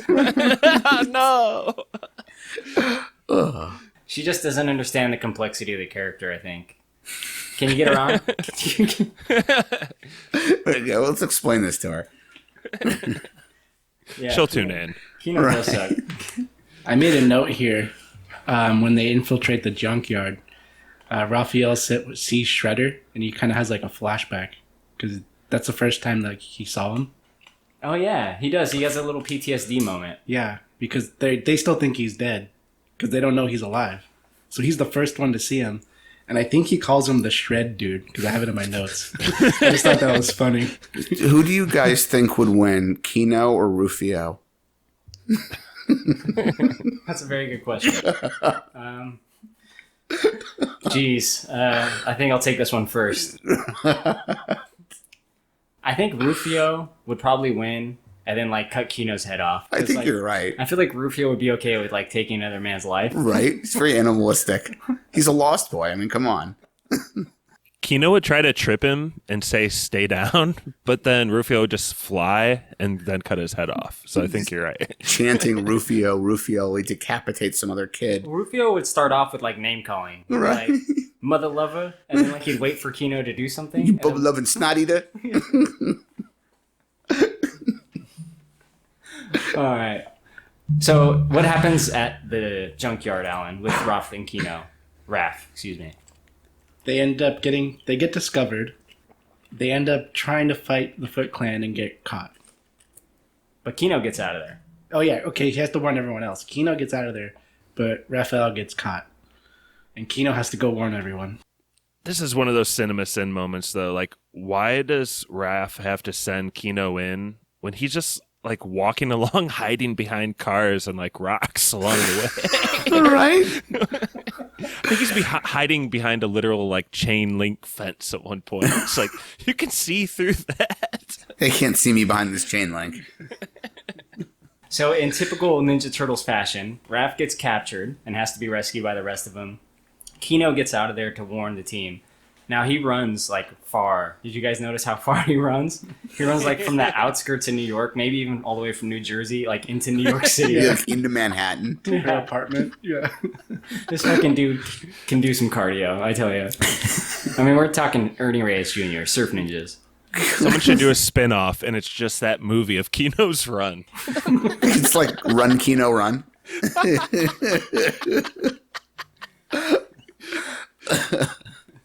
So Keno shows up to April's apartment and warns her that they got Raph, and he has a little like rhyme here. Did you guys ever notice the rhyme? It's bugged me my whole life. No. I'm not sure. Josh, tell me you noticed. I did not, my friend. Okay, I'm gonna put it in here. Come on, April! Leo! If you're there, it's me, Keno! Oh, Don, come on! Anyway, that stuck with me my whole life. Okay. So we have to do a little rescue mission here. The Ninja Turtles, minus Raph, have to go rescue Raph from this junkyard. Steve, why don't you take this one over? The turtles get there, and they're forced to... they try to rescue Raph. They find him. He's been taped up and bound, and he's clearly trying to warn them it's a trap, to which they pay no attention. And they end up getting caught in a net. And wait, does that happen? I'm trying to remember. I think I've messed up the sequence of this. Do they have the fight with everyone else before they get netted, or do they have the fight with everyone else after Splinter frees them from the net? They see him tied to the pole. Yeah, and they try to grab him. They try to rescue him, but and the net grabs them. One of them points out, he's like, "Oh, it looks like a trap. If it was a trap, it'd be right about now." And then it happens. The lights come on. It's a trap. And then Splinter shows up and shoots an arrow. Yeah, okay, he shoots an arrow that cuts the rope that's holding the net up, and they all fall to the ground. This part is one of the few parts of the movie that bugs me stupidly, but it bugs me. Going back to the no usage of their weapons, Leo's got 2 swords on his back. They're long, sharp katana. Clearly, you don't want to be this graphic with the movie aimed at kids, but like katana can cut through bone. Like, so why doesn't he just whip one out and cut the rope himself? Why do they need Splinter to do that for him? He's supposed to be the leader. He's like the captain of the team. He doesn't think cut the rope. He's cutting a rope. He's not even like killing anyone. It's just a rope. Right? Like, what's the problem? No, they can't use the fucking weapons, goddammit. Right? Like, why don't you got 2 of them? You can't use one to cut this net you're in? Well, I think of that as a comic book moment where it would just be like one frame of them caught up in this net, but like in actuality, to put 4 dudes in costumes in a net and to show them be tied up is like probably practically impossible. Right. Well, plus when they're in the net, Shredder is like, he's having one of his henchmen control where the net's being like located. It's being slowly moved over to like this thing that they're going to be dropped on, which is like, it's like a pile of rakes or something. Oh, I hated that. That was his whole plan. It's like pikes. It's like some spikes, some sharp metal. There's like a pickaxe. I'm just going to drop you on it. Yeah, we're just going to drop you on these spikes. These turtles turtles get hurt pretty bad. Right. But they're turtles. Can't they just shell up and like be fine? They've never, ever in any of the media I'm aware of actually been shown to be able to go all the way into their shells. I think they do in this movie. Do they? Yeah. Hey, we'll get there. Oh, yeah. Okay. So they get out of there. Splinter saves them, right? But what goes down next, Josh? Okay, so sorry, I'm trying to get in the mode. I was like deep thought about something you said a minute ago. But That's okay. Okay, so they're like fighting this battle, and Tokar and Razor come out, and like their main move is to just throw the turtles like 90 feet every time. Like that's kind of like the trope the movie uses for like a big move. They don't like pummel them, they just toss them. So I believe Donatello gets tossed to the scientist, who he unties and befriends, and Michelangelo gets tossed to like a sewer grate. And I actually kind of like that scene where he like uncovers the sewer and is like, "We have a way home," or something like that. So I think am I right or wrong there? Yeah, I mean, there's a pretty big fight surrounding it. They fight off a bunch of Foot Clan guys and just make real short work of them. But when the Taka and Razor show up, they're just like no match. Like they try to like kick him, and the guy just like, like it doesn't affect him at all. Donatello takes out his bow staff and just like cracks the dude with it across the chest, and it just doesn't even faze him at all. Yeah, I love that fight. They have to have each one of the turtles try to like show how strong they are. Like they're like lined up, like each one takes a shot and like it doesn't affect them. And again, like the weapons may have been helpful. One of you's got 2 swords, one of you's got 2 sai, one of you's got nunchucks. Like, why are none of you using these weapons? Put a sword in his fucking eyeball. Let's go, dude. You're trained with that katana. Raph could go 2 eyes at once, man. Just pop the skull and move on. Like, one of his moves is to like just try to drop kick him. Who like drop kicks him? Right? I don't know, one of them. Trying to use brute force against things that are 5 times your size when you've got metal weapons on you. But all right. But they do escape down the manhole cover like Josh described. And they take David Warner, who's Professor Perry, with them, and they go back to their secret location. When they go down the manhole, though, one of them, Taka or Razor, I don't really know which one's which. The turtle one, he tries to like jump down, and he gets his ass stuck like Winnie the Pooh. Right? Yeah. Oh my god. So Shredder's like pissed that they just. Well, like, Michelangelo tickles his feet too. Oh yeah, that's a weird scene because you see him like dangling. Yeah. That's like turtle on turtle crimes right there. You don't tickle another man's feet. That's a long thing I've held to. Why do I get the feeling today that would be considered a form of sexual harassment?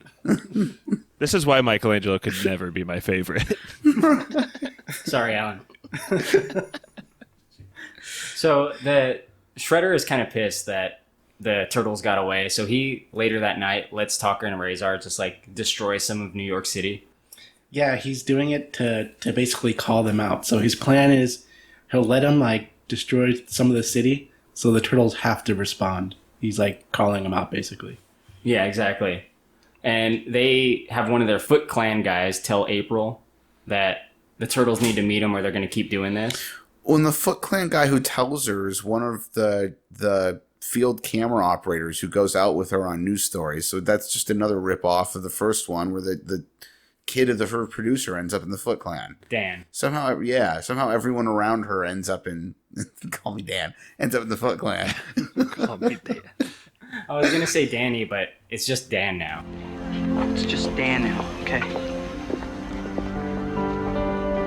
Dan. Yeah, right. It's just Dan now. That's what it is. There's two quotes in here that I wrote down. One of them is big and bolded that I've stuck with me my whole life. But when Shredder is like, go, play, have fun.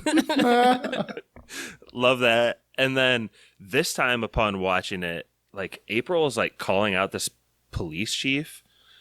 Her quote is something like, I guess you aren't the ones that are going to have to handle this. Right. And he goes, that's what we do best. It's like, what does that mean, actually? Yeah, I remember that, yeah. Right? That seems like a literal admission. It's like, no, literally, what we prefer is if someone else just vigilantes this shit so that we don't have to get involved. So that's perfect for me. Don't even worry about it. Fucking Stearns is a piece of shit. He's still a piece of shit after everything that went down after the first movie, man. Right? It's the same actor, same dude, just being a dickhead. He didn't recognize this new April, though, so to his credit. Right, you're not April O'Neil. I've met April O'Neil.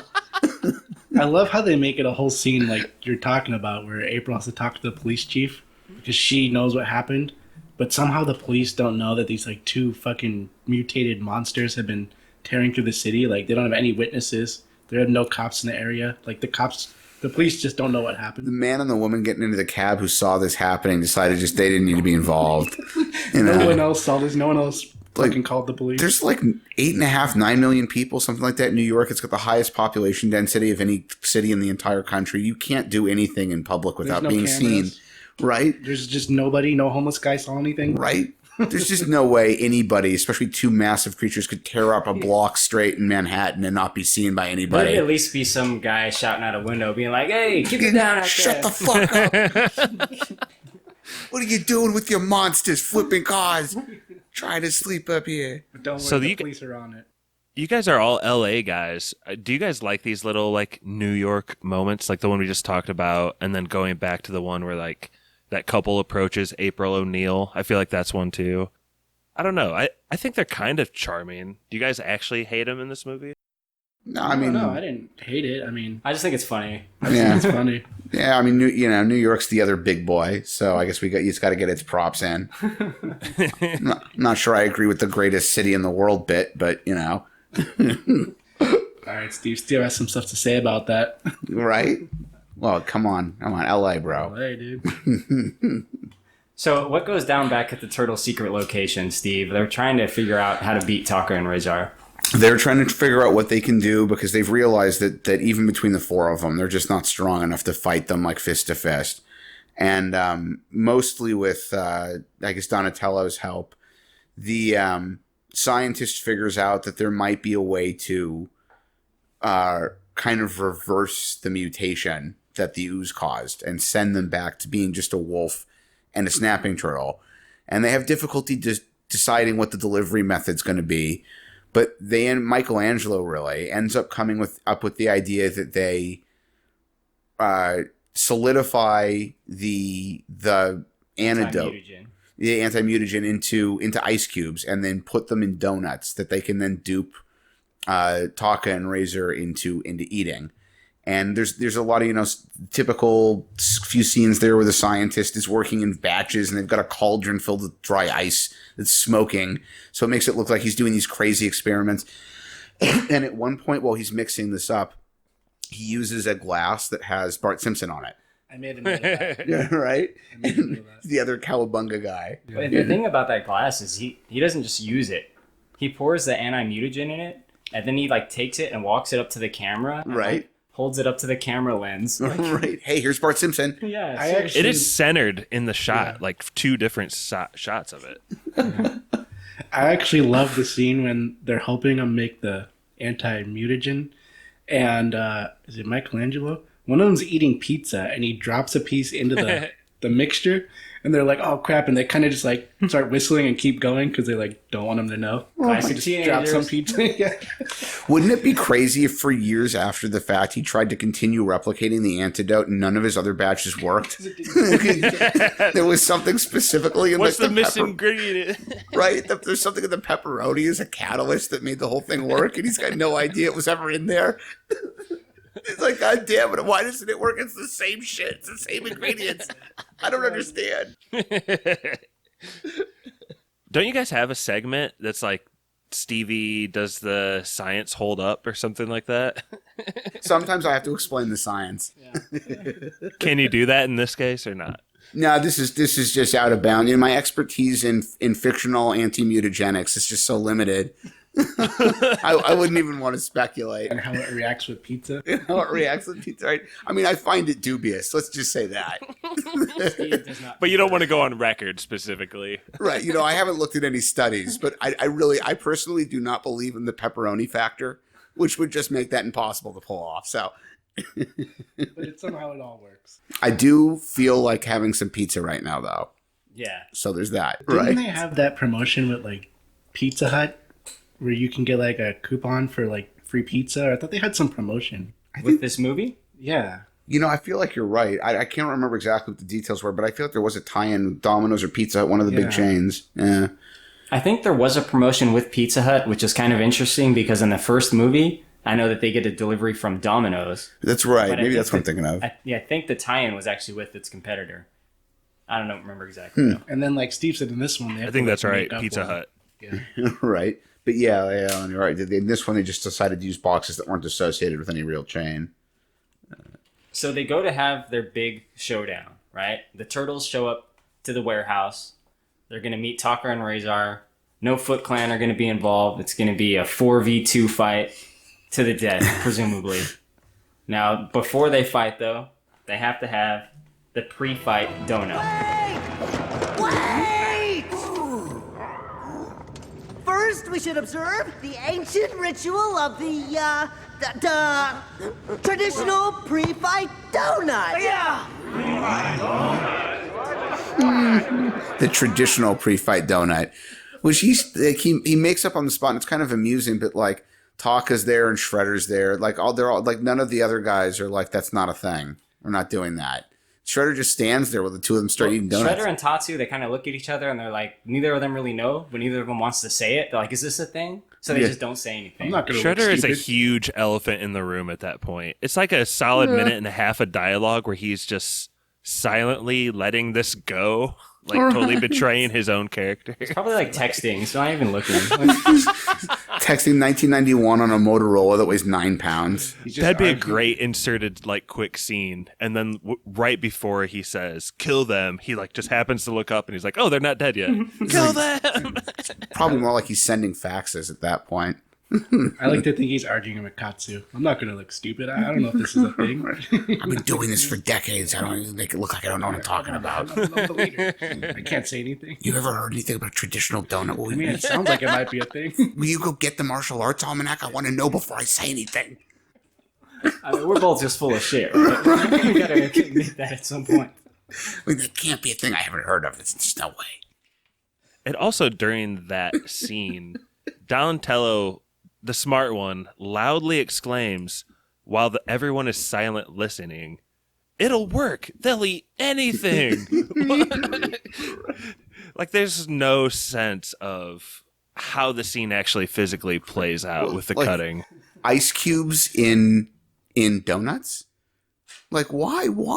Just mix it into a drink. You could have given him hot chocolate. Why would you put an ice cube in hot chocolate, Steve? He mentions that. No, Corey, no. Oh, right. I think he even says that the first time when they're making it. He's like, we'll make it into a drink. But then they make it into donuts. Like, yeah, they could drink it out of this Bart Simpson's glass. Right? Yeah, exactly. Look to Bart Simpson for inspiration. If you can't cook it into the food, then at least put the ice cubes in something that would have ice cubes in it. Like, it's also just bad storytelling here because it's kind of unclear if they're even eating the cubes or if they caught the cubes before they actually swallowed any. Like, which donuts have the cubes? I didn't get it ever. Yeah. And then how does the wolf figure out that it's there? He just seems to know, and then he crushes the donut. And it's like, I knew it, ice cubes. Well, the wolf's he's a donut fan. He knows donuts don't have ice cubes. Right. My thought was that he ate the first one because they both eat one. It's true. And then he goes to get another one. He's like, that tasted kind of weird. And crushing, he's like, oh, fucking ice cube in the middle. Classic prank move right there. Dang it, Corey. That actually makes a lot of sense.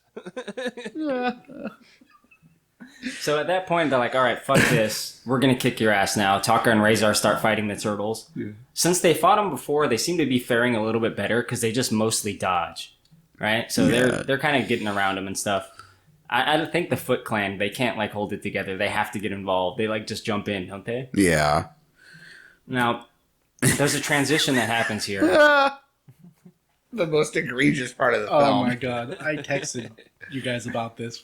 I think Josh needs to take this. Josh, can you tell us what happens during this fight? I don't know exactly what transition you're talking about, to be honest, but as the fight continues and they're mostly dodging, of course, one of the turtles gets thrown somewhere that's good to be thrown, and it's through the fence, so they can, like, escape. And instead of, like, escaping and running through the New York City streets to get away, they just go into the next building and stay there. And is this what you're talking about, Corey? Yeah, they get, like, thrown through a wall into this place, don't they?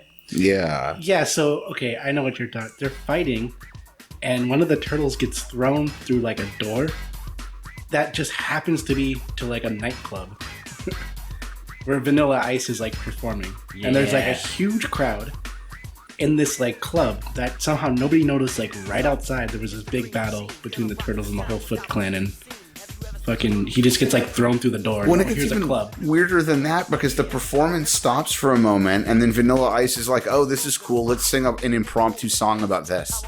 Yeah, like, but why is the hottest club in NYC is right next to, quote, the construction site? Right. So it's like, where are you right now? I think the construction site is the name of the club, and they are just fighting outside of it. I don't know if it's weirder that they decided to meet by a club or that the clubs were by where they decided to meet. Right? Like, Ooh, maybe that actually makes sense. That, like, the club will be making a lot of noise, so it'll cover for us.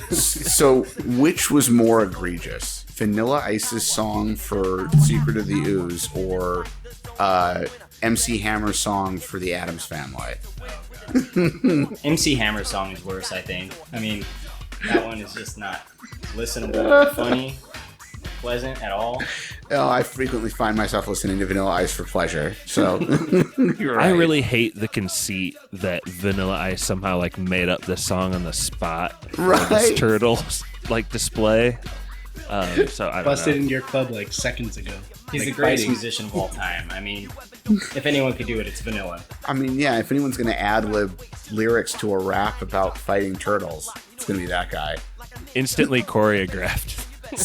Right? All the dancers knew exactly what to do. The musicians, the backup band knew which notes to play.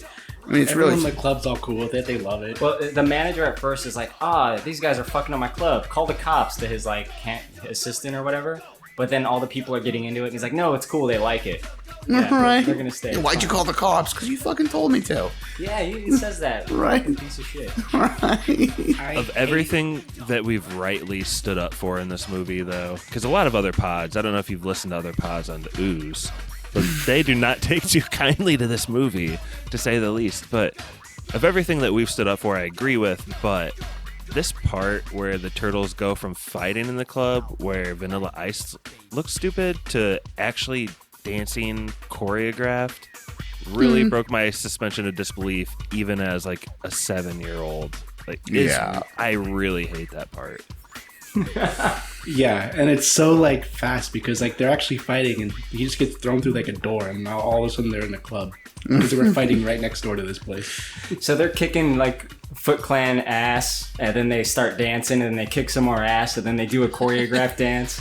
They're like jumping, throwing people around, and I guess the people that are attending there think it's people in costume. Someone says that, right? Oh, like it is. I mean, they're not wrong. Well, and this movie wouldn't hold up on spoilers because they would point out how much older these people in the club are than the 15-year-old turtles. So this is really a lot of statutory legal activities happening. Yeah. No, they're very cool 15-year-olds. Come on. Like, don't Raphael you guys, is cool. Don't you guys enjoy hanging out with like high school freshmen? Because I don't. I hated how they wasted Katsu as a character because this is at this point the turtles, they team up to do like a 4-way like shell attack, like they basically like ram Katsu, and they kill him in one move. Or don't kill him, but he doesn't do anything. Spine. Yeah, he's gone. He doesn't fight them. He doesn't do anything. How intimidating he goes in the beginning, and they just like take him out, and he's gone. Yeah, classic Tatsu right there. What I love about Tatsu is he's consistent, right? So he does his Ninja Vanish move. He grunts a lot. He throws tantrums a lot. He breaks shit around him. Yeah. This is, canon for both the first and the second movie. And also, he gets his ass taken out in one hit in both movies. I think that we've been talking about the possible perfect iteration of Turtles. I actually think this part still remains, but Tatsu, it's like Kill Bill over the top, bloody head pops off when it happens. Oh, I love it. But same scene exactly to the T. Maybe instead though he's on his knees, so when they shell ram him, it actually squashes his skull.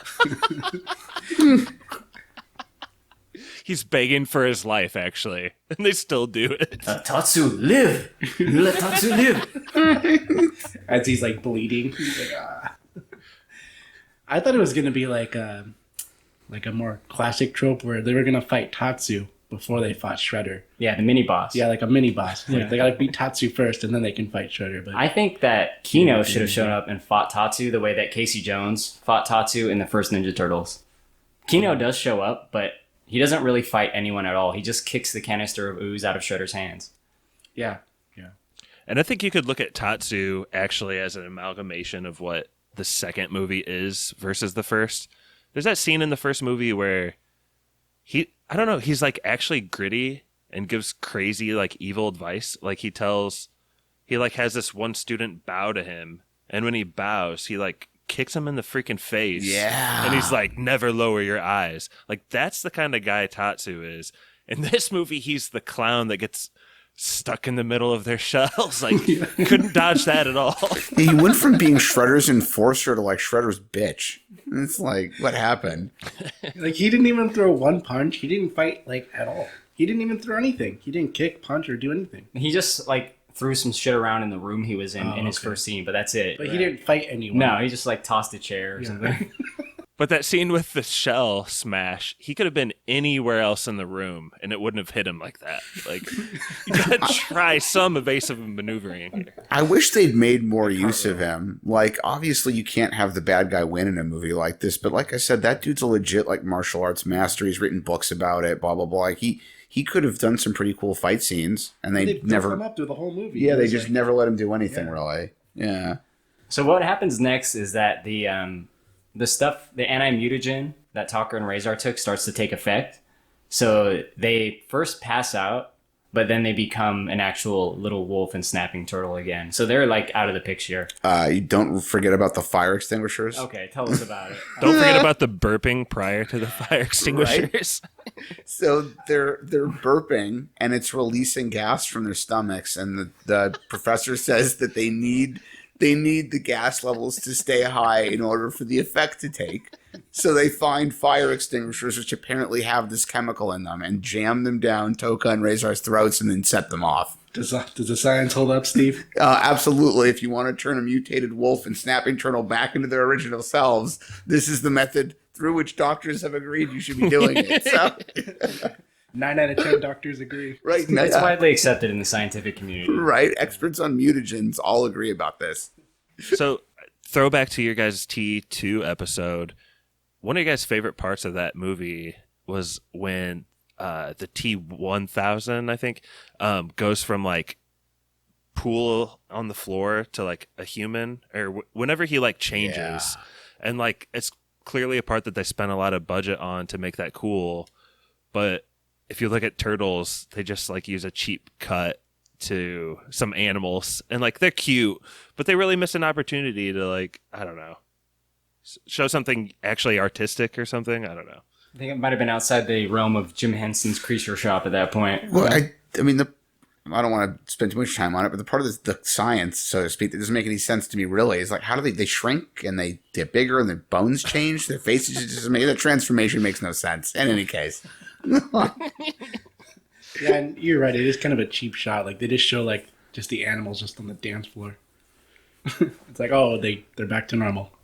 So the thing that happens next is something that I've never been able to figure out, but I've kind of just always been like, okay, it doesn't make sense. Who cares? Shredder has a canister of ooze somehow, right? That's the thing they're trying to get. He's like, I have the ooze though, and they're like, oh shit, we got to get that. But how the fuck does he have a canister of ooze? They used it. Isn't it? Did they use all of it? Because I always thought it was the leftover that they hadn't used on. There's a lot of ooze. Well, even if it was, it's like a full canister. It's true. Yeah. This is where the writing actually really shines, because earlier it's revealed that Splinter has also been carrying around a secret canister of ooze their whole lives. Right. Despite being a complete minimalist, they've never noticed that can of ooze in the corner or whatever. Well, one, his can is empty. And two, I don't know if you know this, Josh. You probably have, like me. It's a different label than it is in the first movie, the canister. It's true. Yeah. Yeah.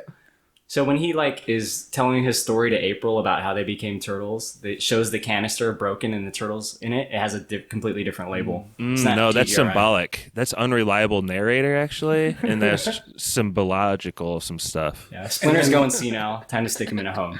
Don't forget, Splinter still has another secret vial. He has like a smaller secret one he reveals at the end. What? He has the whole canister, and then remember he has another secret like smaller vial of it. I don't remember that. Yeah, at the end. He does? So, okay, so when he has the ooze, and Keno tries to fight Splinter, and they end up defeating him in the most ridiculous way possible, with the sound wave. Oh, you mean Keno tries to fight Shredder? Shredder, yeah. He should have tried to fight I Splinter. love the part with the speaker. Yeah, with the speaker. What happens there with the speaker exactly? Who grabs the guitar? One of the turtles grabs like the guitar, and then he hits they turn up the speaker super loud. To 11. Hits the note to 11. He hits the note, and it has enough force to just totally blast Shredder.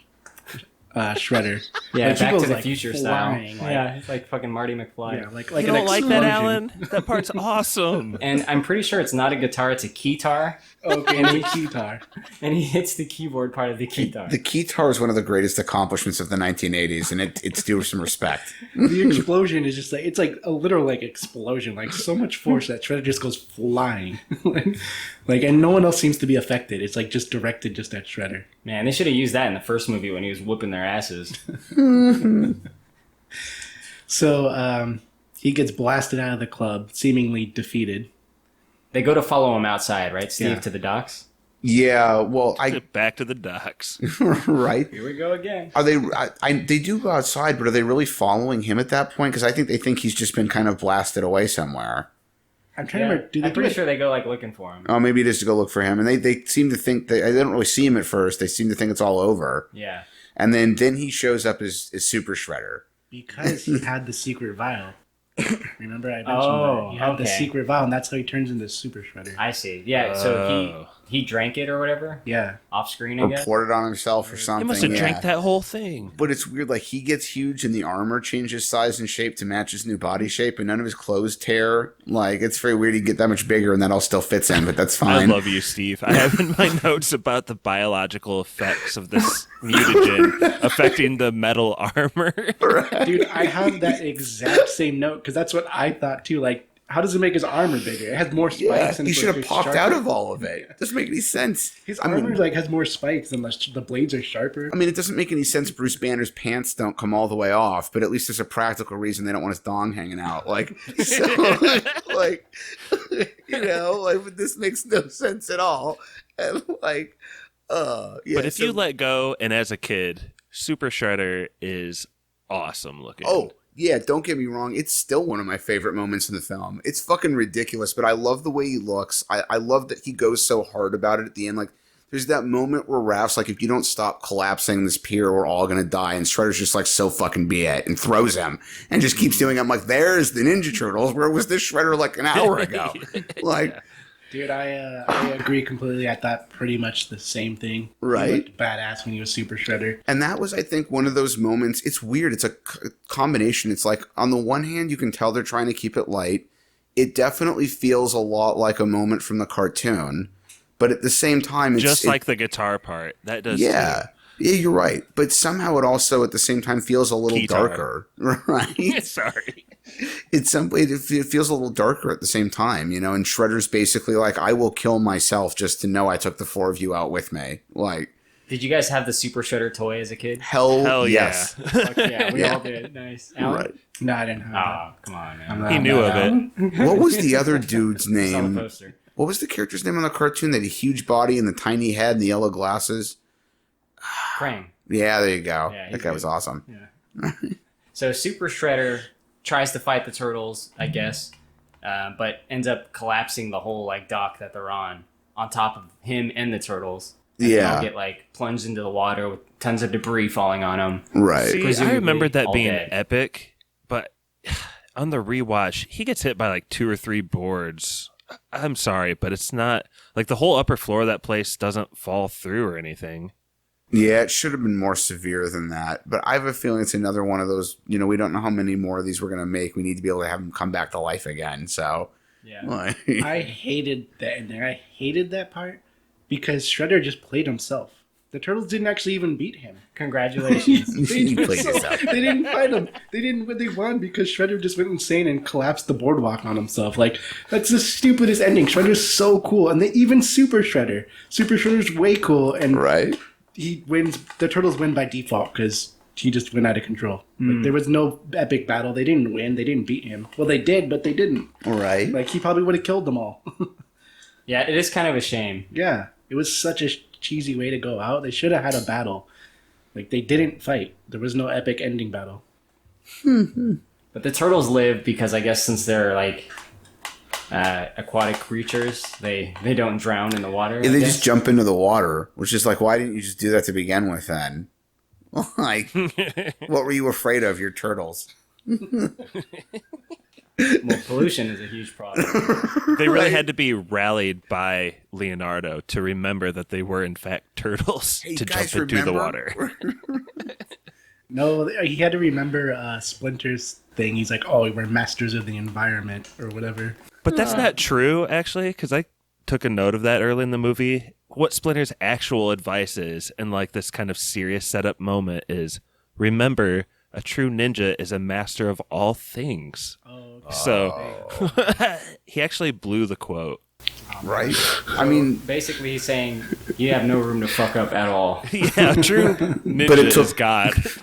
But it took them till then to remember they could be in water without being harmed. Like almost all living things. Well, they've played their own NES game. Right. They know the consequences of water. Right. Which is your favorite NES game for them, Corey? I had the one just called Teenage Mutant Ninja Turtles. That was the only one I played.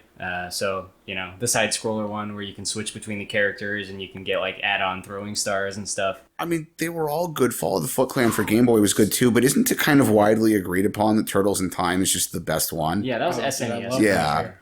Yeah, but at the same time, the one Corey's talking about is so epic because of how hard it was. Some people cousin, got to some crazy level with a white turtle or something like that. Right. I really need to meet some people I know's cousin from when I was a kid because these people just have achieved great things by now, I'm sure. I heard so much shit about people I know's cousins, They all work for Google now, I think. Yeah, they are Google now. It turns out they all work at a Wendy's. Hey, you have no idea. I got a high score on the NES Ninja Turtles game when I was Shut the fuck 6. up and give me my fries. Right.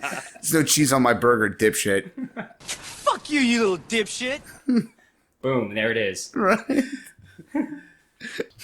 The turtles have won the day. They dance with Vanilla Ice, and they have the Splinter joke, right? What's Splinter's joke in this one? Oh, okay. So Splinter asks them if they were seen, or like if they were seen, basically, and they lie and they say no, it's fine, we weren't seen.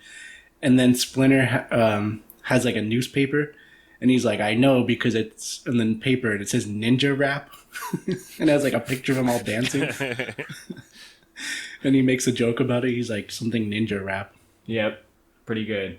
And then it just like ends like. And then the movie just sort of ends. Crime, penetration, crime, full penetration, crime, penetration. And this goes on and back and forth for 90 or so minutes until the movie just sort of ends. Not really, because they all do a backflip and it's frozen like right when their crotches are mid-screen. So it's like, just in case you were wondering what they looked like at the joints and genital area, here you go as we close out. Here's the obligatory turtle crotch shot. Well, they have to tie up all the loose ends. Let me ask you guys a question, speaking of which. They're trying to fuck April, right? Like, It seems a little bit like it. It does. I mean, and like they don't really have genitals. It's just like a mound of shell there. does it come out like Shape of Water style, though? Like, does it... Oh my god. At one point when they're moving in the beginning, when they're leaving her apartment, one of them pulls down like a poster of a some model. Yeah, and he like says something. He's like, "Oh, it'll just be you and me soon," and he's like attached to this model poster. There's also a scantily clad lady that is like dancing with Michelangelo, and then she's like held hostage by Shredder at one point and faints or something. Like, there's You think definitely Mikey got some her number? sexual. She's like, I'd really like to rub up against your shell. Corey, we didn't talk about one of my favorite parts of the movie and what I think is pretty interesting. And it's Donatello's existential crisis when he realizes they were like a mistake of mutagen or whatever. Yeah. You know, I made a note of that actually.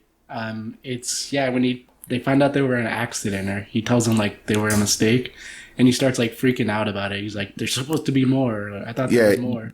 Good news, you don't exist for a reason. Like, You don't have a soul. right.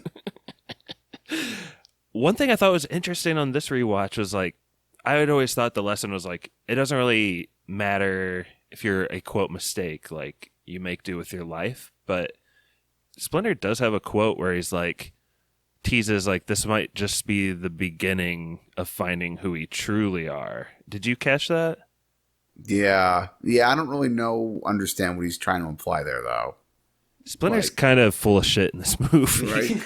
It's like, go find a master yourself. of all things. Right. He's a master at being full of shit. As long as we're talking about Donatello, this is like my last factoid for the film, but I think this is hilarious. Stephen Ho, who was inside the Donatello costume, went on to have a career in stand-up comedy, and somehow he was allowed to keep the head from the Donatello outfit with all the motor mechanisms and everything in it, and he uses it or has used it in his act. So that guy gets up on stage with the Donatello head and uses it as part of his stand-up act. What's his name? Stephen Ho. So you're telling me that a hoe was inside Donatello? Yes. Donatello Ho. See, that would actually happen in the perfect version of Turtles that we've been discussing. Dude, I mean, like, if we did that gritty noir version of Turtles, Raph would absolutely put on his hat and trench coat and go find a hooker. Like, 100%. Like... And she would be changed by that experience. Right. I didn't know love until I met Raphael the Turtle. That's the show smoking a cigarette in bed. Right? Like, how does this not exist? Like, there's got to be some talented fan art person putting this together. Right? Like, let's go. It's all in charcoals like the original comic. She's sleeping. He's got a cigarette. He's examining the bloodstained tip of one of his sai. Like, he's like staring out the window. Right? He's wearing like a wife beater in the hat. Her blouse is definitely open because nudity is definitely all throughout this. 100%. There's a thigh shot. He's got silk sheets. There's a fan on and a window open. It's very vaporwave. There's some neon light like scattering into the room. I got a whole image of this in my head already. Condom wrapper on the ground. That's it. That's the touch right there. Done. Storyboard it. If someone would be so kind as to animate that for us. Right. It has to be like a half-empty bottle of whiskey on the nightstand. Oh my God, yes, perfect. Like Casey Jones is watching from a corner. Casey Jones is the cook. Dude, these turtles are definitely on pills too. Like they are speeding. Absolutely. You couldn't deal with that without being on pills. He's got like a dozen bottles by his bedside, Percocet, Xanax, fucking ketamine, everything. His teeth are just like ground down to oblivion. There's a scene where like he stares into the fucking medicine cabinet. Right. Punches the shit out of it, cuts his hand all up. I was at the end of my rope. Here's to you, Shredder. Takes a swig. It's like Kirkland bread and scotch. Oh, God. Can we make a new podcast where we pitch a new episode of Turtles for this gritty world every You know what? I am so down to have like a pitch podcast. We'll have to talk about that separately. I love it. I would watch the shit out of that. That'd be so good. No, you're going to be in it, bro. Right. We're all doing a voice. All right, so I have a question for you guys real quick. Here it is. All right, this is a question that I'm sure has been on everyone's mind while watching this movie and the year since it's been released. Josh, you'll need to answer as well. And that question is, who is the Jesus character? And this question is sponsored by you, Josh. So thank you. Josh, why don't you take the first stab at it? I'm gonna, as a Christian, I'm gonna give a pretty blasphemous answer here and say this whole movie is the Christ character. Turtle should have died at first, but it came back and was kind of disappointing and then went away again. That's a good one. Dang, you went there. Just joking. Who do you think is the Jesus character in this shit? I'm going to go with Raph because he's almost been murdered once before and come back, and then they found him like tied up and bound to a post in the junkyard. So it's kind of the crucifixion moment. Symbolism. Yeah. Alan? I'm going to go with Shredder because in the beginning he basically comes back to life or comes back from the dead. Ooh. Especially after you guys said they basically crushed his skull or whatever they did to him. Yeah. Whoops. P.S. Alan, Christ is a good guy. Alan will usually go with the movie's villain. I don't know what Bible you're reading, but... Well, you guys, I think you were all pretty close. None of you are right, Teachel. The answer is the Christ character was Vanilla Ice. Oh. He was the Lord and Savior of the early 1990s, and we have so much. He to was thank him not. I was gonna compliment you guys on letting us breeze past him in this podcast, but nope. He's the Jesus character. I was saving him up. I swear, you just wait for everyone to answer and then pick something that was none of the answers. Yeah, I'm kind of thinking that's what he does. I would never. Do you think he actually... Do you make something up on the spot as well, or do you actually write that down? Sorry, Alan. Where's the credits? Is he just Vanilla Ice as himself? He doesn't have like a... He has to be, right? Yeah, he's not like a character. It's always just him. He's basically just himself and cool as ice, too.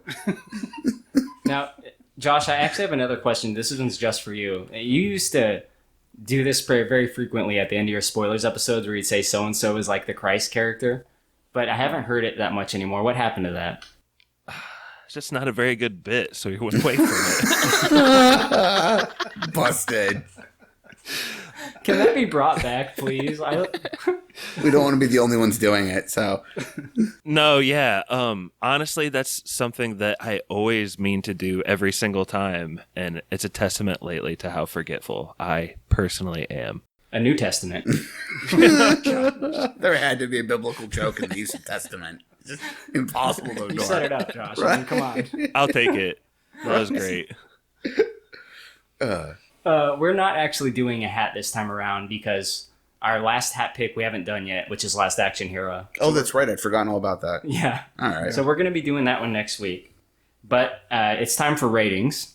So we're going to go with our traditional, any rating scale you want. What would you rate this movie? I'm going to start with you, Alan.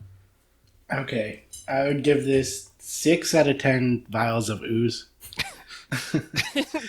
Dude, I was going to use Ooze. 2 of you can use ooze. It's okay. You can share the ooze. There's plenty to go around. Right. It was goofy. Obviously, as we were talking about, our interpretations would be 100% the opposite way. Just super dark. So it was kind of goofy, but it was fun. It wasn't boring. I felt like it was just kind of entertaining. At least the story didn't drag. But I kind of hated how they didn't use a lot of violence, if any. Tatsu was nothing. Shredder killed himself. There wasn't anything super cool happening, but it was fun. So 6 out of 10. Nice. What about you, Josh? This movie is like, it's a shell of its former self. Trying to find that in my notes. Is it a half shell of its former self? So in my vial of ooze rating, I'm going to say it's like a fourth of one vial of ooze is my rating. But don't get me wrong, like you only need a little bit of ooze to go a long way, I think. So that's a really high rating. There's still ooze in it. So it's like awesome. But the full movie, or the first movie, would definitely be like a full thing of ooze. This one's like a fourth because, like, I think Tatsu, like I said earlier, a good summation. Casey Jones being gone. We also just talked earlier about how it just feels rushed as a whole. And sometimes Hollywood can ruin things for money, as we've seen a lot. And I think that's kind of the case. But nonetheless, I still remember a time when this was a really fun movie to see. I can get back in that zone pretty easily. So it's still like, on spoilers, we give a yes or no rating. It'd definitely be a yes rating on spoilers. Super fun movie, and even funner time talking to you guys all about it. This has been like the funnest 2 hours ever. It has been a good time. Speaking of good times, I am going to give this one a really good rating. I'm going to give it 8 out of 10 Super Shredders. I really love this movie a lot. And I know I kind of make fun of it, but that's part of what I like about it. It's just a good watch. There was a dark time in my life when I used to drink a lot of alcohol and get very depressed. And this movie always cheered me up. And I think it's because it reminded me of being a kid. And it still reminds me of being a kid. It's a lot of fun for me. I think the jokes work really well, at least for me. I know they're probably objectively kind of silly, but they work for me. I like the fight choreography. Keno is not quite Casey Jones, but that's all right. I'll take him. He was in Surf Ninjas. He was. Just grab him, give him a noogie, and you're okay, Keno. Like, so I don't know. It's really hard to state. It's a really personal film for me, and I like it a lot. I enjoy it a lot. Not so much as the first one, which I would probably give a 10 out of 10. It's legitimately one of my favorite movies of all time. The third one sucks, but this one's all right. It's pretty good. I like it. Steve? I'm going to give this film 7 out of 10 anthropomorphic mutated teenage animal-based heroes. That's the name of the podcast. Right? It certainly is not perfect. It's not as good as the first one. It's not as cool as the comics were. But some of the sets, like that new home of theirs in the station, are really cool and just have totally held up for me. The movie's incredibly enjoyable to watch in more ways than it's flawed, I think, although it is flawed. It's dumb, but not in a way that really I find offensive, and like so much nostalgia associated with the early 1990s and my childhood and what the Turtles represented at that time that like there's just no way for me not to like it. So I'll dock it down from being a 10 because it's not a 10 level film, but I'd go for 7. Nice. Yeah. So not bad ratings all around, I think. Plus the suits. I just got to make mention again. Like the animatronics and stuff, the costume. The turtle suits are fucking amazing. They really are. I mean, those have stood the test of time. They still look... I can understand why some people find them kind of awkward, but I think that's incredible. That's right. And that was done by Jim Henson's Creature Shop, as we mentioned before. Yeah. Now, Jim Henson died 1 year before this film's release, but he did say, because, he was involved in the production, he said that the turtle suits were the most advanced things he'd ever worked with. Yeah. So... I do have a complaint. Like, now that we've all spoken this movie's graces or whatever, like... One thing that really bothered me, I'm a video editor in real life. Like, that's my job. And if you're editing the second movie, why not give some callback to like those schlucky speed up edits from the first one? Do you guys know what I'm talking about?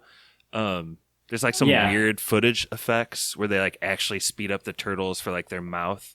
And like this movie number 2, you know it's made to be schlucky. Like, just embrace that, and I don't know.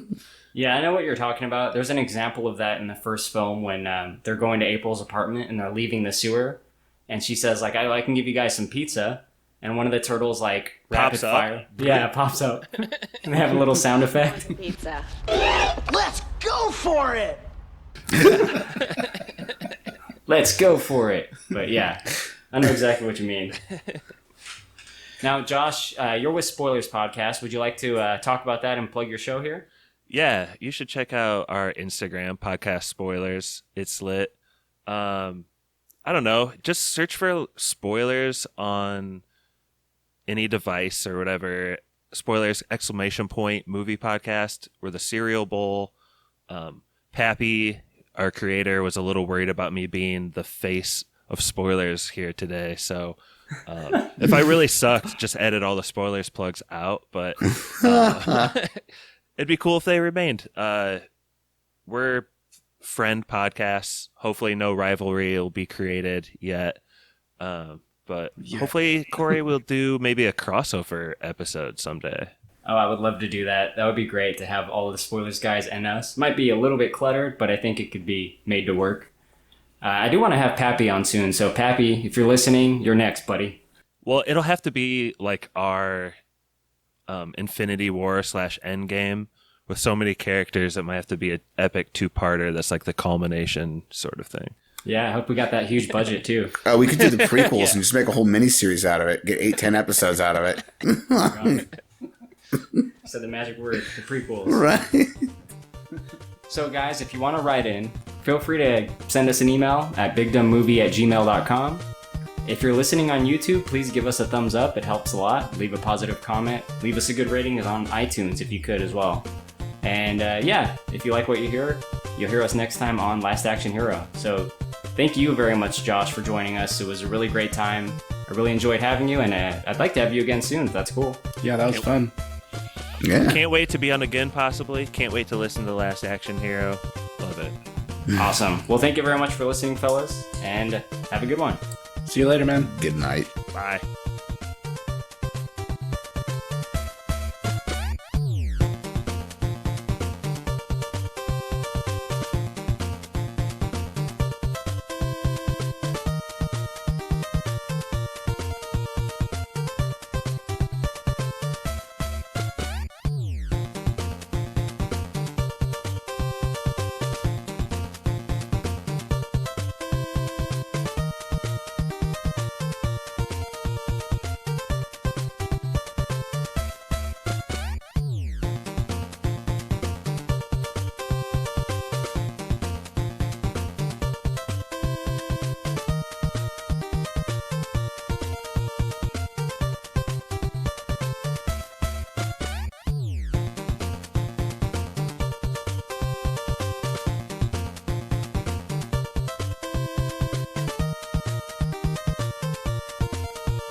Dandelions.